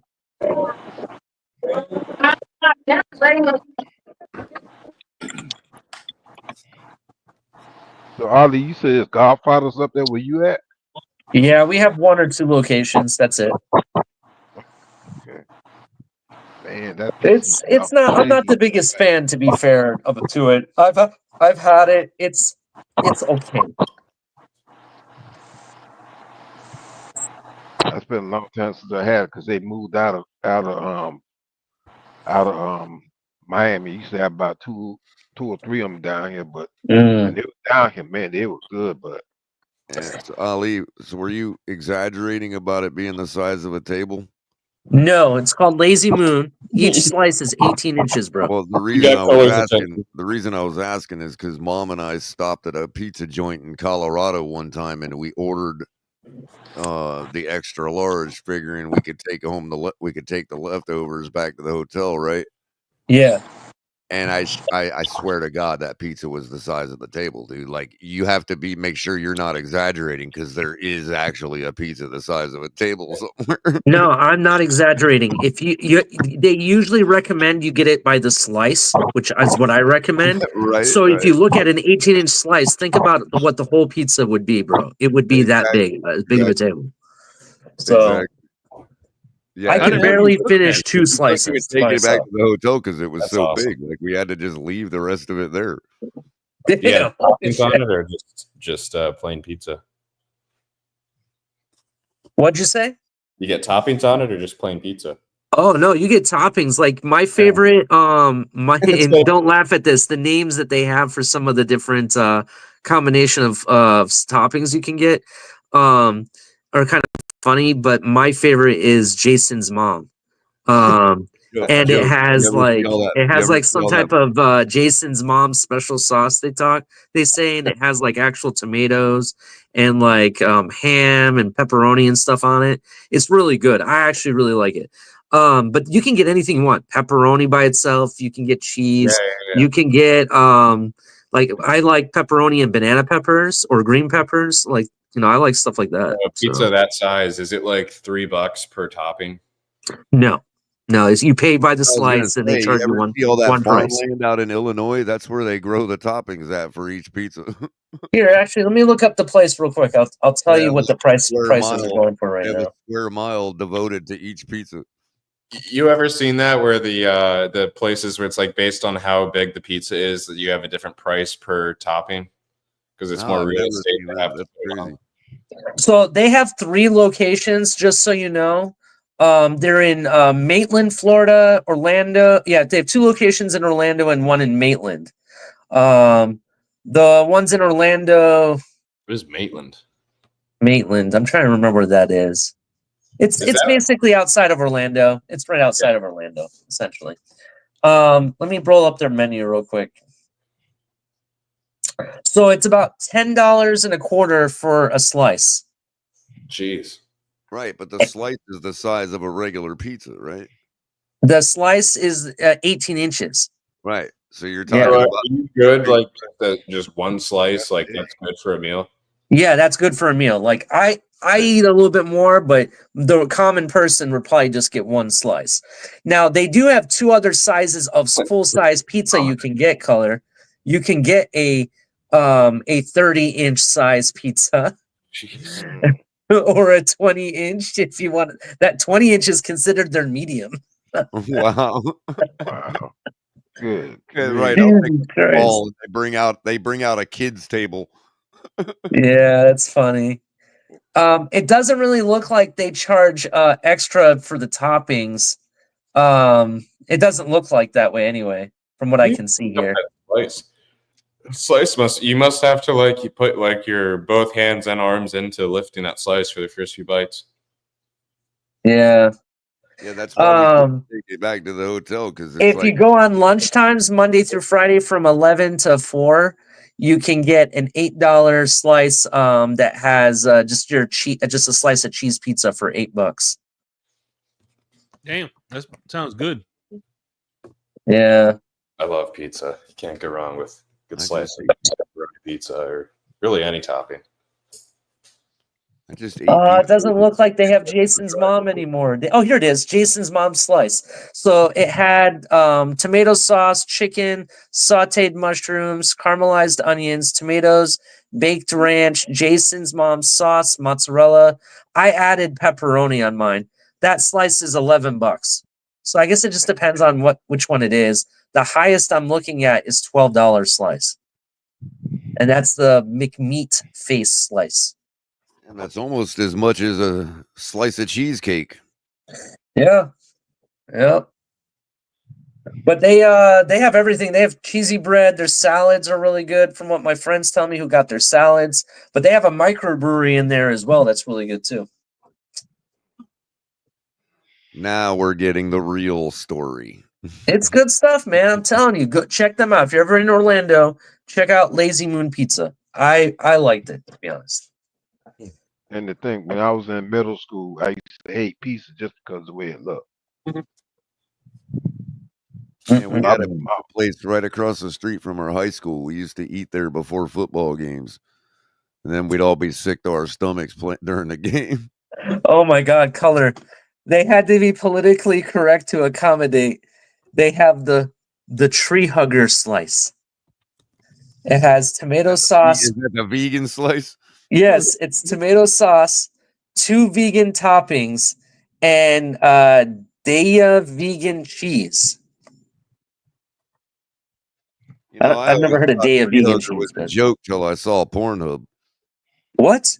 I said I always thought tree hugger was a joke until I saw Pornhub. Oh, I don't know about anything like that. So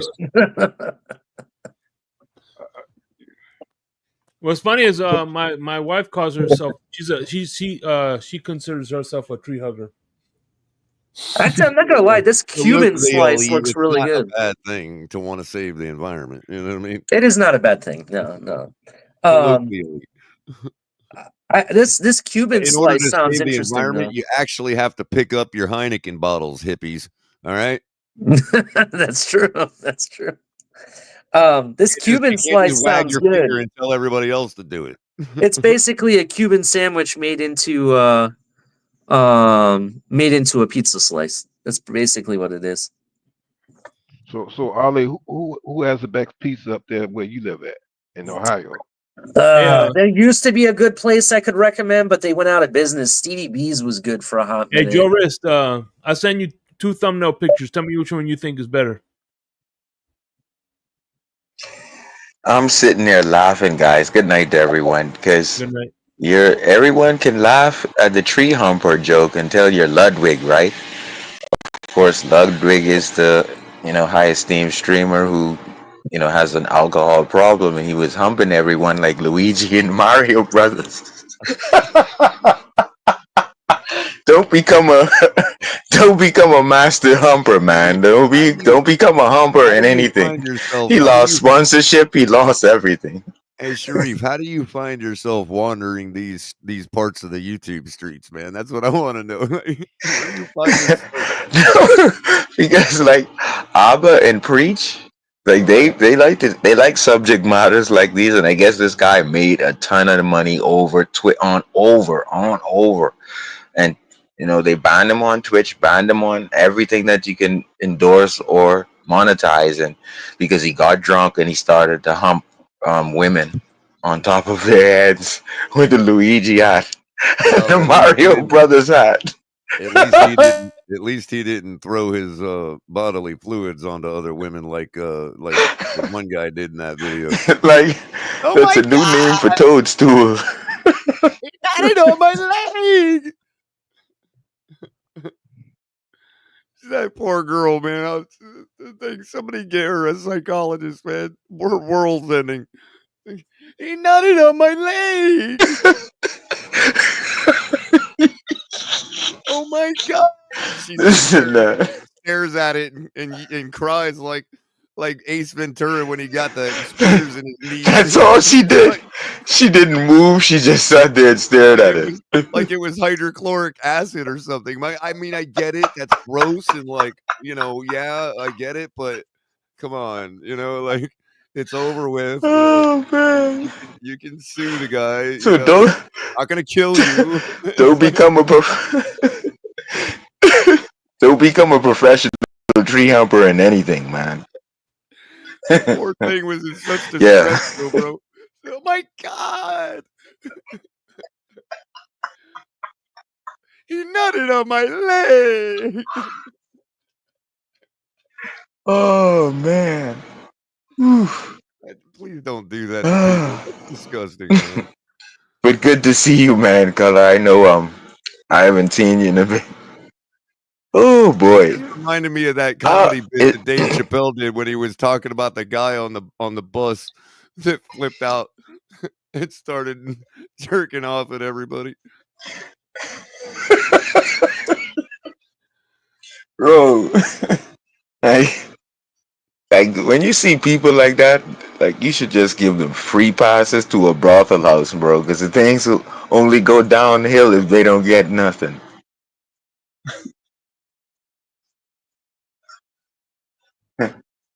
Oh man. But yeah.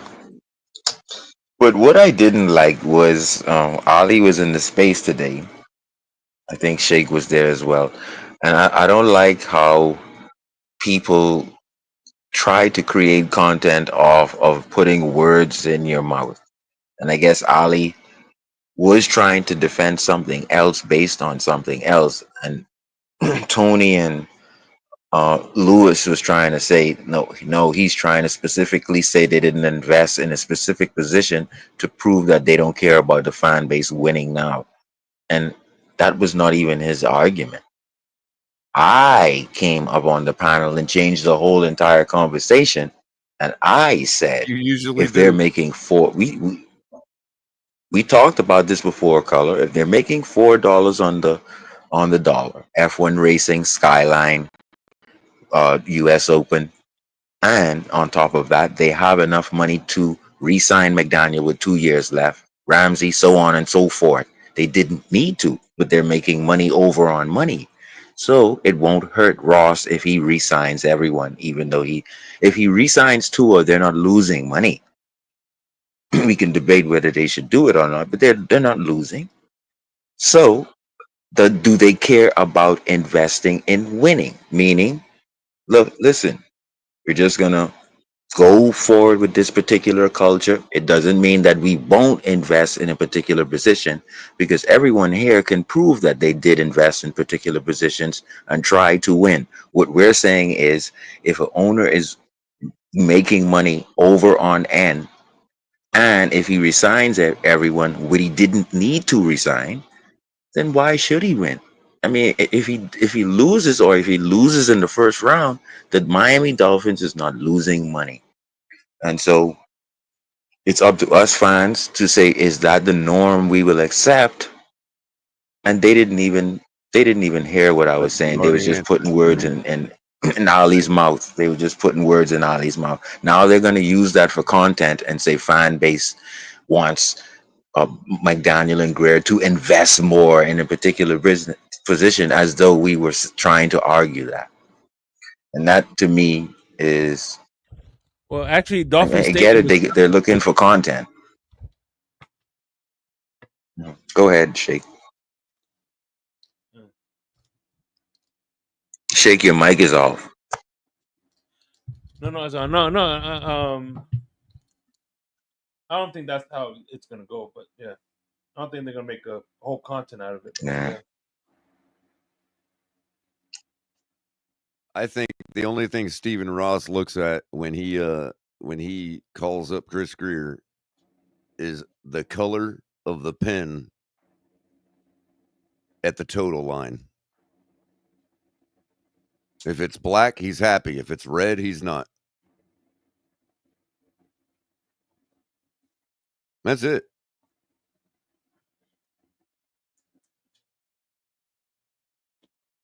All Chris Greer has to do is call him up and tell him the color of the total of And the it's always total black. line on the treasury books.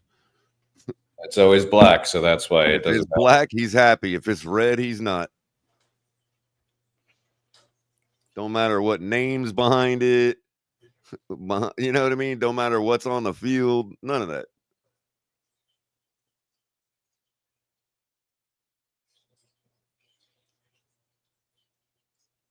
And he'd like it to be a couple digits long. But that's gravy. And so this new dynamic that Ali brought in was the fact that you have more than 5 owners, or percentages of his ownership was sold, right? And so now we're talking about the example of the community running back room, right? So now you have a community ownership room. And what Ali was trying to explain is that they're running the whole ship as though it's community running back. And so nothing is like the Steelers or Philly in terms of ownership, where you just focus on winning. This is our structure. We're going to leverage the trenches, offensive line and D line. We're going to keep drafting this way. No, the Dolphins are dependent on Serena Williams and what she likes, and which the red carpet and weird fashion, and Before it was McDaniel's wearing J-Lo is Michael Jordans. You see what I'm saying? And so to me, it's a slap in our face when we want to lift the Lombardi. You guys don't care about lifting the Lombardi because you're making money end over end. And so we're feeling it. We're not dumb. We're not stupid. We're not a stupid fan base.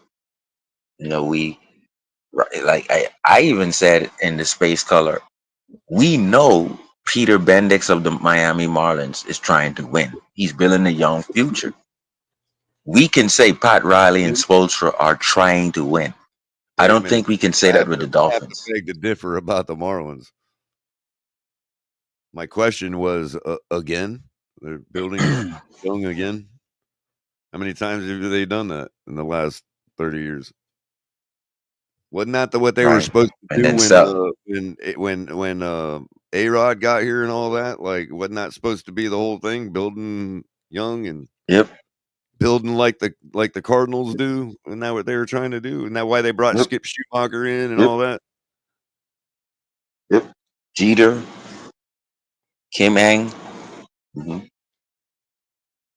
And yep, and it's proven over and over. They will sell off Gary Sheffield. They would sell off this generation's. They would sell off Beckett, sell off At everyone. least in their case, they So care about baseball, winning baseball as much as Miami does. So at least they're balanced. and that was my point. And so even the Florida Panthers, in terms of the ego of a Miami fan base, we know that Florida Panthers have eclipsed Miami Dolphins a long time ago in proving to us that they are trying to win. If you're what we're recognizing is, when I mean we're recognizing, myself and Ali, is that if you're making $4 on your dollar because of the Skyline, F1 racing, US Open, that's fine. Then, okay. So if you stay the way you are without even making a first round, you're not going to do anything better to impress us, our fan base? Okay, cool. And I think what Ali was trying to say, at least the Panthers, the Heat have earned the right to raise their tickets if they want to because they're putting out a winning product. You know it would fix it, right? Amen. Amen to that. There's a simple way to fix it. You do it the same way we do our tax system in this country. You do it progressive. So in other words, if you're Miami or LA or Dallas or New York, you don't get as high a salary cap as the rest of the league. That way you're forced to strategize football in order to compete with the other teams. Because there's too many other ways to make money. One of the reasons that the Steelers are perennially a championship team is because that's the only way their organization has to make money. What is in Pittsburgh? We have 1,000, like you just pointed out, $4 every dollar. We have 1,000 other ways to make money besides winning football. So if you lessen the amount of money those higher market teams have to work with, they would be forced to bring in people that know football better than the teams that have more money to work with.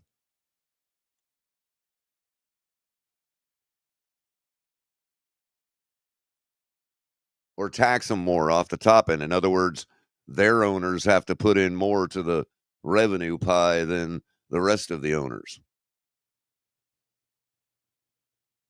You want to just willy-nilly make money and make it all, that's all it's about, then you're going to put more money into the pie. Now what we do, I mean, that's what we do with our tax system. The rich pay a higher percentage.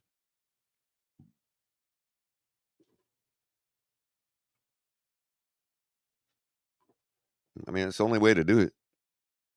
As long as teams are incentivized to just do nothing but make money, they're never going to have. They're never going to care about winning football.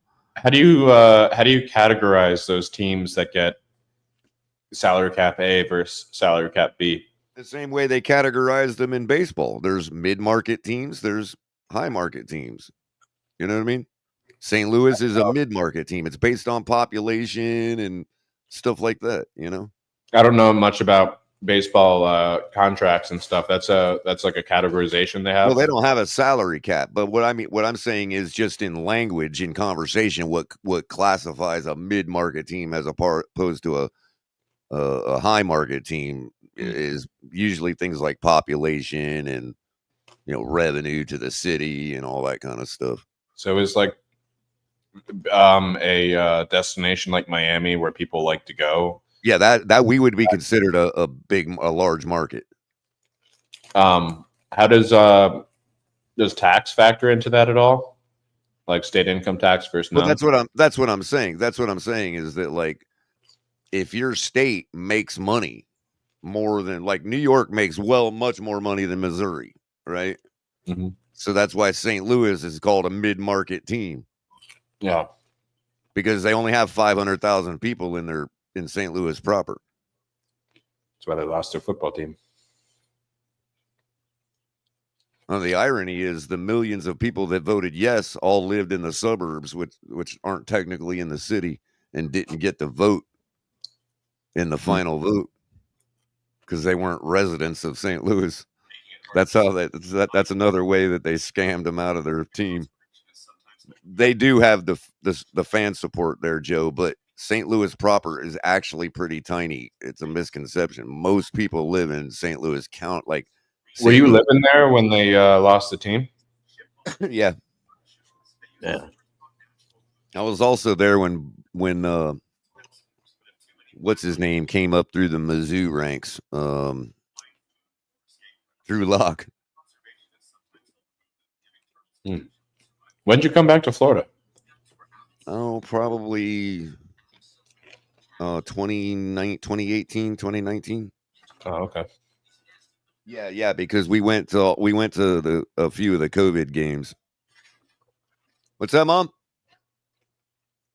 Okay. What they do for the COVID games? Yelling for no reason. Like a limited crowd.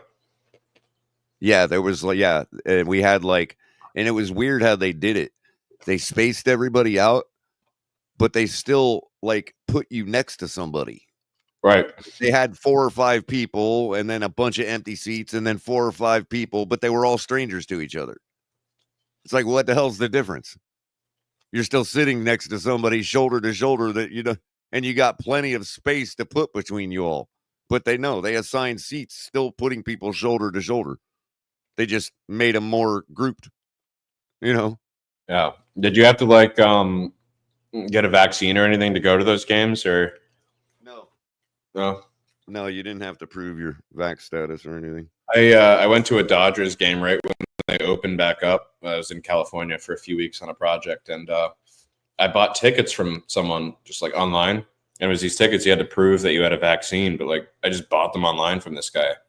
So I get there, and they're like, "Oh, you need the wristband because you have one of these tickets that shows that you're vaccinated, so you could sit in this section." I was like, "Sure." Then she put the wristband on me, and she's like, "You're good to go." And I'm just thinking, what was the point of all of that? They know everyone's selling their tickets to other people. Right. Yeah, Florida was a no. We didn't require people to do that. That's why they had the Super Bowl here and all that. Remember? Yeah. Well, California, a little different out there. And guess what? We're all still here. Yep.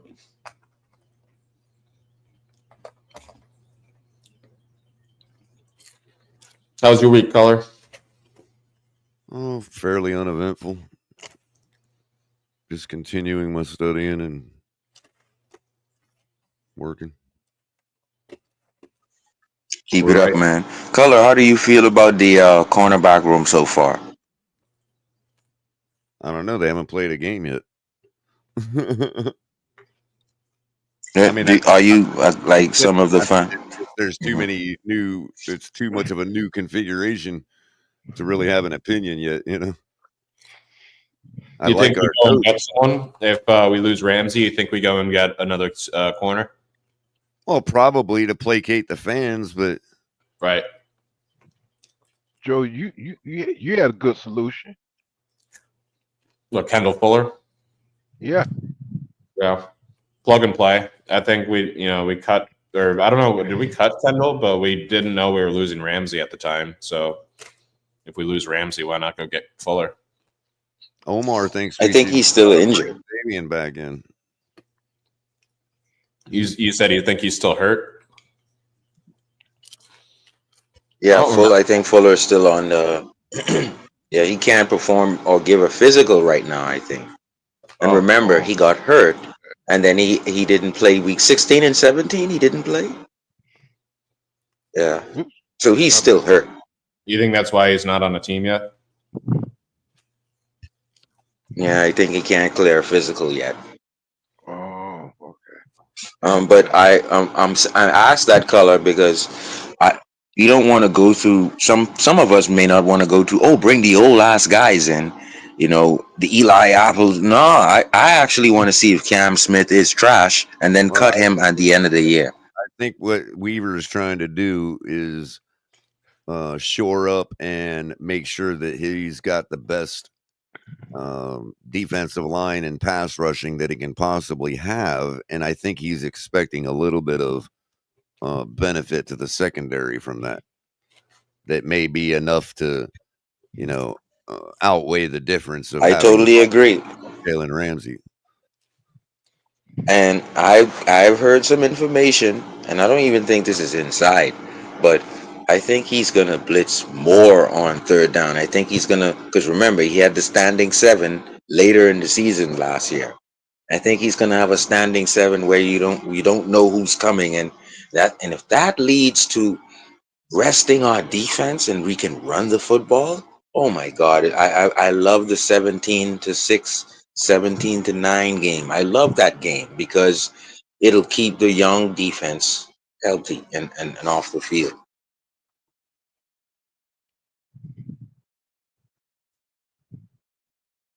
Well, that is the key, isn't it? It was only two occasions, color. It was only two occasions that where You'd we. have 2008 Baltimore Mhm. Ravens defense, but if your offense can't stay on the field, it don't matter. Sharif, That's what I was just about to say. I agree with what you It was said. two occasions. Go ahead. I was saying I agree with what you're saying about Cam Smith. Like, we have to find out one way or another if he's got talent or not. But if we roll out there with, like that, do you feel like that's irresponsible to go into the season without addressing a position that we know we're unstable at? That's a great question, and and I think that's a great question, and I think we've answered this with what we expect as a fan base, meaning in how do you start building the team, and what we've seen with Philadelphia, and what we've seen 2 years ago with Kansas City, 7 sacks in the Super Bowl against Mahomes, and what we're seeing now is let's just build the trenches and let's draft again next year in the trenches and let's draft again in 2027 in the trenches. And I think what is happening now is, like I said, the 17-9 game. How do you get to this point? You get to this point because you win the line of scrimmage. Do you know that it was only 2 times last year we can run out the clock in the fourth quarter? Do you know in 2023 we were built on doing that? Yeah. We were built on running out the clock in the fourth quarter. And if we can get back to that, we wouldn't need Tyreek to get 2,000 or 10 touchdowns. All we'll need is to run out the freaking clock with a 19-10 lead. What Ali and I am saying is saying let's continue to draft again in the next 3 years in the trenches, and let's show that we can bully people. Right, Tua passes the ball for 14 times because we're running the football, and to me that's a beautiful thing, because if Weaver is going to come with this zero blitz single high, I'm telling you right now, that's oh man, it was so exciting when Flores did it, because we actually it was like a movie on what the defense will do and the turnover chain, and we don't want some boring ass defense that Josh Boyer brought. We want an exciting defense. You know what I mean? What are they gonna do? Oh, standing seven. Or who's coming? Hut said Hut. Oh, the QB looks flustered. We love that shit.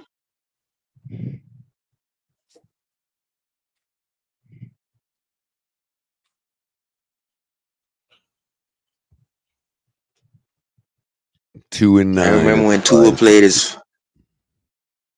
I remember when Tua played the Rams, and they said, "Why are they breaking out Tua against that dangerous defensive tackle who's a Player of the Year?"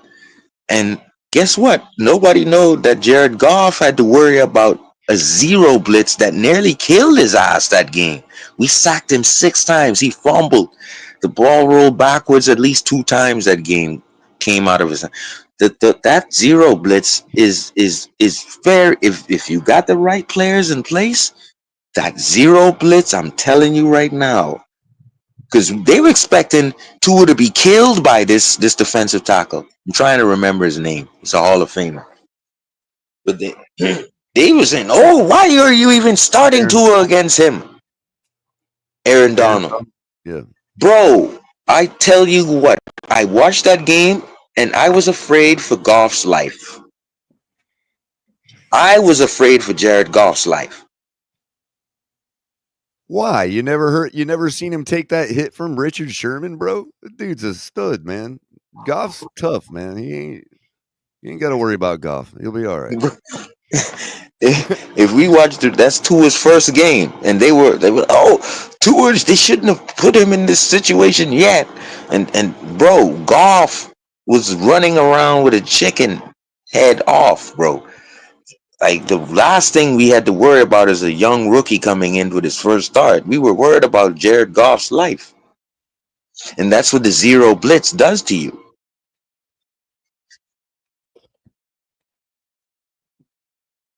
How do you think we'd be if Jared Goff was our QB?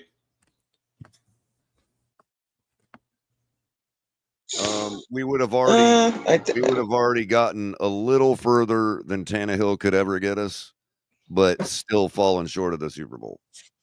You think we would have broken that curse of no playoff wins? Stuff? Yeah. Yeah. Oh yeah. Yeah. We would already have a playoff win. Not that that's any kind of. I think you know this is how boring Flores is, right? The only reason I say that so confidently is because he's been with two different teams and been to two different NFC championship games, including one Super Bowl appearance. So I'm pretty sure we would have broken that curse, Joe. Mm-hmm. Just happenstance. On experience you know alone. what I mean? Just by happenstance. Yeah. When was the last time, guys? Like Flores is so boring. We know now he could have marketed that defense. Like really come see the turnover chain, right? Come see the zero blitz. They could have specifically just marketed that defense in that particular season. And they didn't do it because Flores was a boring guy, right? But and when you think about what Ross is trying to do, make money end over end, if he gets a defense like that, I'm telling you right now, I'm gonna watch the game to see what the defense is gonna do on third downs. That's gonna be exciting, man. If we're to have a successful season this year, it's going to be because our defense is going to have to outright win at least 2 games for us.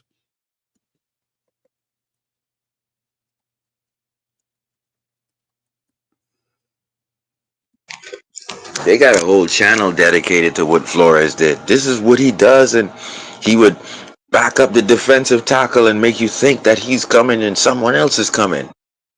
Well, that was Ogba for 9 sacks. But the thing is, man, you didn't know who was coming.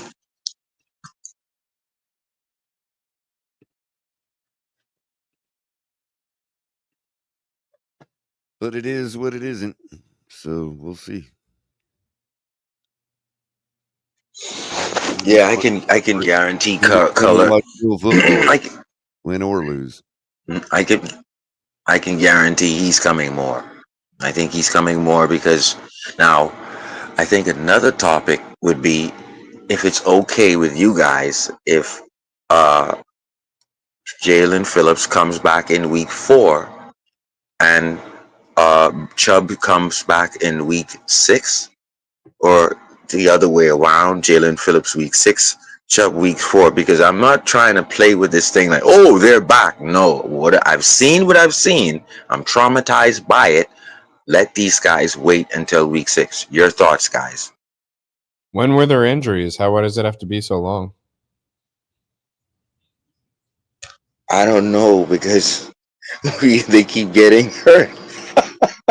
I know. Well, that's the thing with Phillips, man. Like I'm not high on Phillips at all. Like even when he's healthy, I don't think his burst, off the line is that fast. Yeah, and there's no way that like these injuries aren't going to hinder his future. I'm hoping he has a decent year and then we can sell high on him. And then, Chubb is another one that it's kind of we're spending a lot there. Well, the one thing I can say with a defensive end, right? You either have a generational tackle, defensive end, or you can. This is a guy that you can just let him walk, right? Gesicki, you can just let him walk, let his contract end. Thank you. And the reason why It's kind of like it's a unique position, of linebackers. right? And the reason why you can transition like this and not really hurt. Oh, you're letting a guy like Jalen Phillips. Well, no. What is Greer good at every year? He's good at replacing that. We can trust him with safety. We can trust him with defensive end. Anybody that's worried about not. Anybody that's worried about letting Jalen Phillips walk for the reasons of, oh, how do you let a guy like that walk? I don't know. Ask Gruden how he let a guy like Khalil Mack walk, and tell me how it's affecting the Raiders today. Like, oh boy, yeah. You know what I mean, bro? Like, Gruden knew something about Khalil Mack nobody knew, while everybody is out there calling him the next Aaron Donald, and he lets him go, and the guy's done nothing since then. I think he's on is he on the Bears? Chargers? Yeah.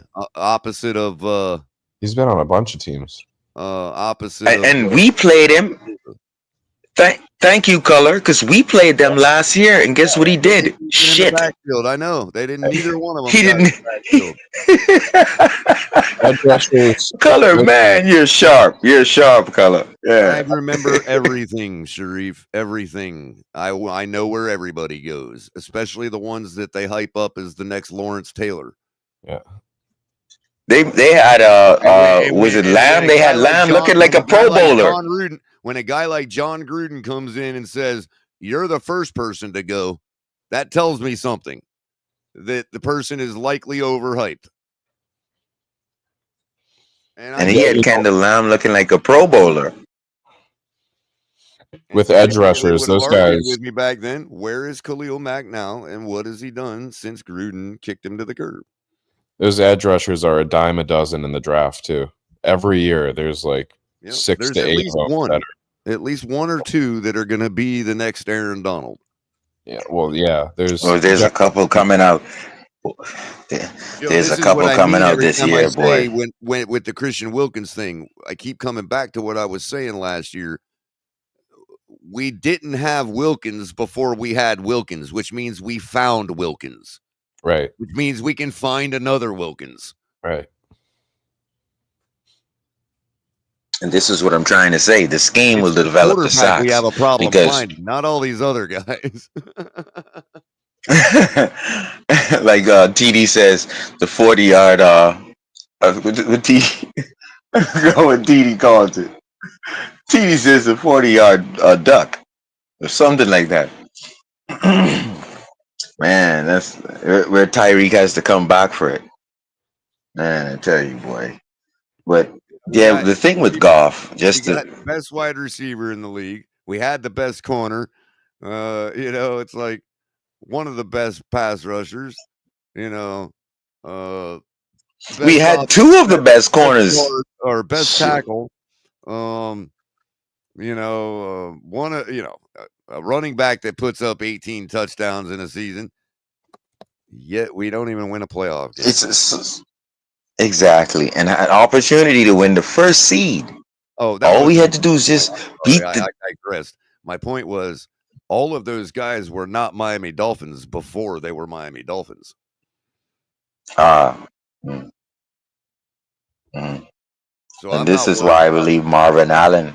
I'm not worried about anything. I think this is unless we start losing talent when we've got a quarterback. If you've got a quarterback and you're losing talent, that's a problem. But if you're losing talent that has no purpose being here anyway, who cares? Like, what was Jalen Ramsey's purpose being here? I think Xavier brought him over and they had that 1 year together. What was the purpose to have that kind of talent at our corner position last year? I think when I heard The that purpose was to that win is a more games, possibility right? that Ramsey, The purpose was to win more I, games, I would right? think so. Did we win more Yeah, games? yeah. No, So, it's this idea that we just, oh my God, you're, how, how dare you let a guy like that walk? A guy like what? That gets injured every year? A guy that, that basically a guy that's always scams the team. a guy that is always, and everybody knows I'm a Hurricanes fan and one of Jalen Phillips' biggest advocates over the years. But we're talking about a guy that's always a fingertip away from getting home. And it's always going to be next Yep. year he'll get that extra speed to get there, to get home, or next year this other Hmm. piece on our defense will be there, which will allow Jalen Phillips to get home. Everybody else, Aaron Donald gets home no matter how good the Rams defense is. Siler gets home no matter how. Who else is there? It could be Benito Jones there. I'm getting 10. How many games That's the point. has Siler missed? Has Zach Sealer missed in since he's been in Miami? I don't remember him missing a damn game. So that's the kind of guy I'm gonna get mine, regardless of who on the side of me. I get. Yeah, that's a great Yeah, point, he's always the color. first And the person that thing, we're like, well, you can cut bait with him, or you can cut his contract, or you can give him a pay cut. And he's always the first guy to be talked down about. you should be giving that dude a pay raise, bro. He should have gotten Christian Wilkins money. Now the thing about it is, when you learn this from Madden 2 in terms of off season pay scaling categories, now this doesn't mean that he shouldn't. All I'm saying is this happens in the NBA too, where they have the veteran scale right after a few years in the. So remember now, Siler was off a practice squad, guys, and it was a gem by Greer. In this stanza, he's above 8 years as a veteran pro, right? His schedule next pay can never take him into the exponential amount for his prime because he came off of the practice squad versus a second or a first rounder who's 8 year pro in the NFL or NBA will automatically have them at a minimum at of whatever it is, but it's way much higher than Sila would be graded as when he's eligible for a pay raise. So him signing right away 2 years ago for what he did was the max in his getting better every year as he could get. We weren't scamming him. We weren't doing him something wrong. If he was a Oh, pick I in don't the disagree with NFL, you. I it don't would have disagree. been I don't disagree it with would have you. been a different thing. I'm just saying that if we didn't scam Siler, then we were foolish and even thinking about giving more money to Wilkins. Oh, I totally agree. But I think the Dolphins, because of getting a gem, and this is what Kansas City is doing right now, because they're getting gems. The guys who are very good at corner right now, we don't even know their names. They are out of college. They're grumbling. They're winning Super Bowls. But on top of that, they know this is what you're making $1.8 million at corner, but yet you're playing at the level where Kansas City needs you to.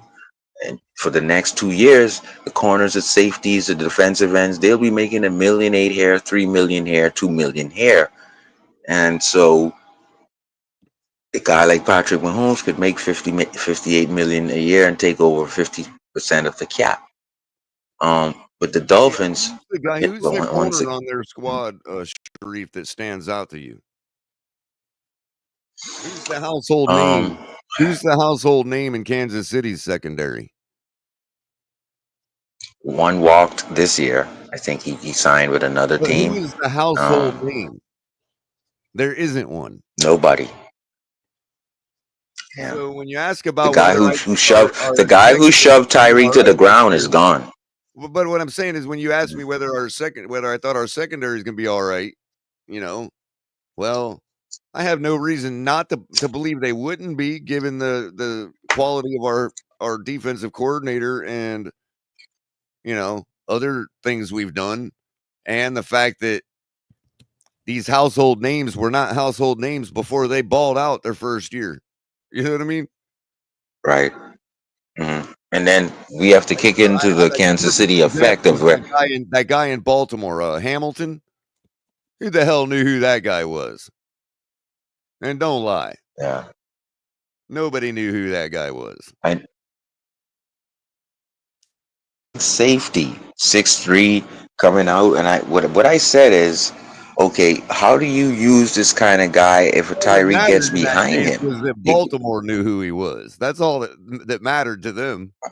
Yeah, that's what I was thinking in the draft. Though I was thinking, is this big a safety? If a guy like Tyreek gets behind him, he's gonna turn his 6'3" hips and catch up with Tyreek at free safety.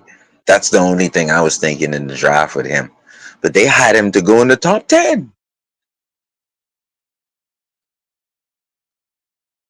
Exactly, Bryson, because they don't go to the grocery store and buy a bunch of steak, and then stick it in a deep freezer.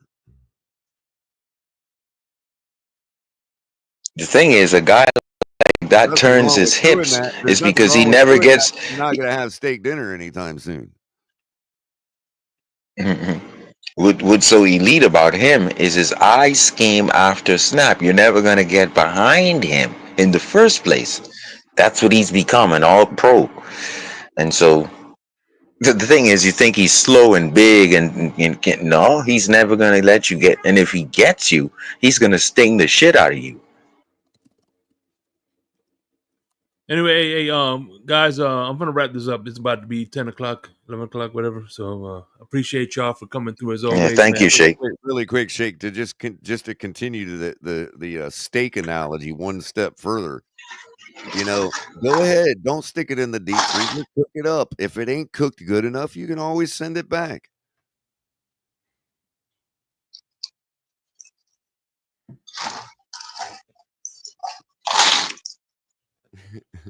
Yeah, it's better to undercook a steak than overcook a steak because it's right, exactly. Listen, man, the Pigleys and Wigglies are going on strike.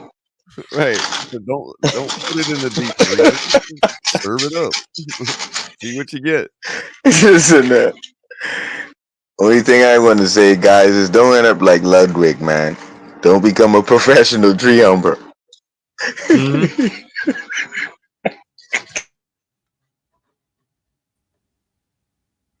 Well, yeah. If you watch too much PewDiePie, bro.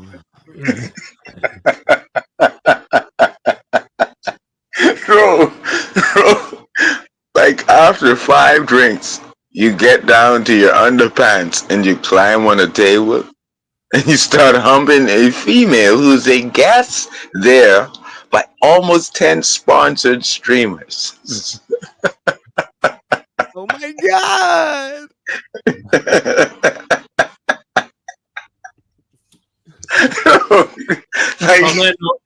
Y'all have a good night, man. All right.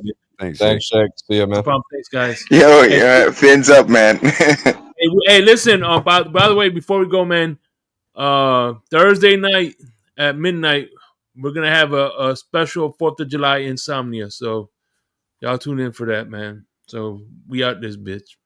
We're gonna be the first. What you say now? We're gonna be the first ones shooting off fireworks. Hell yeah, you know it. All right, y'all. Good.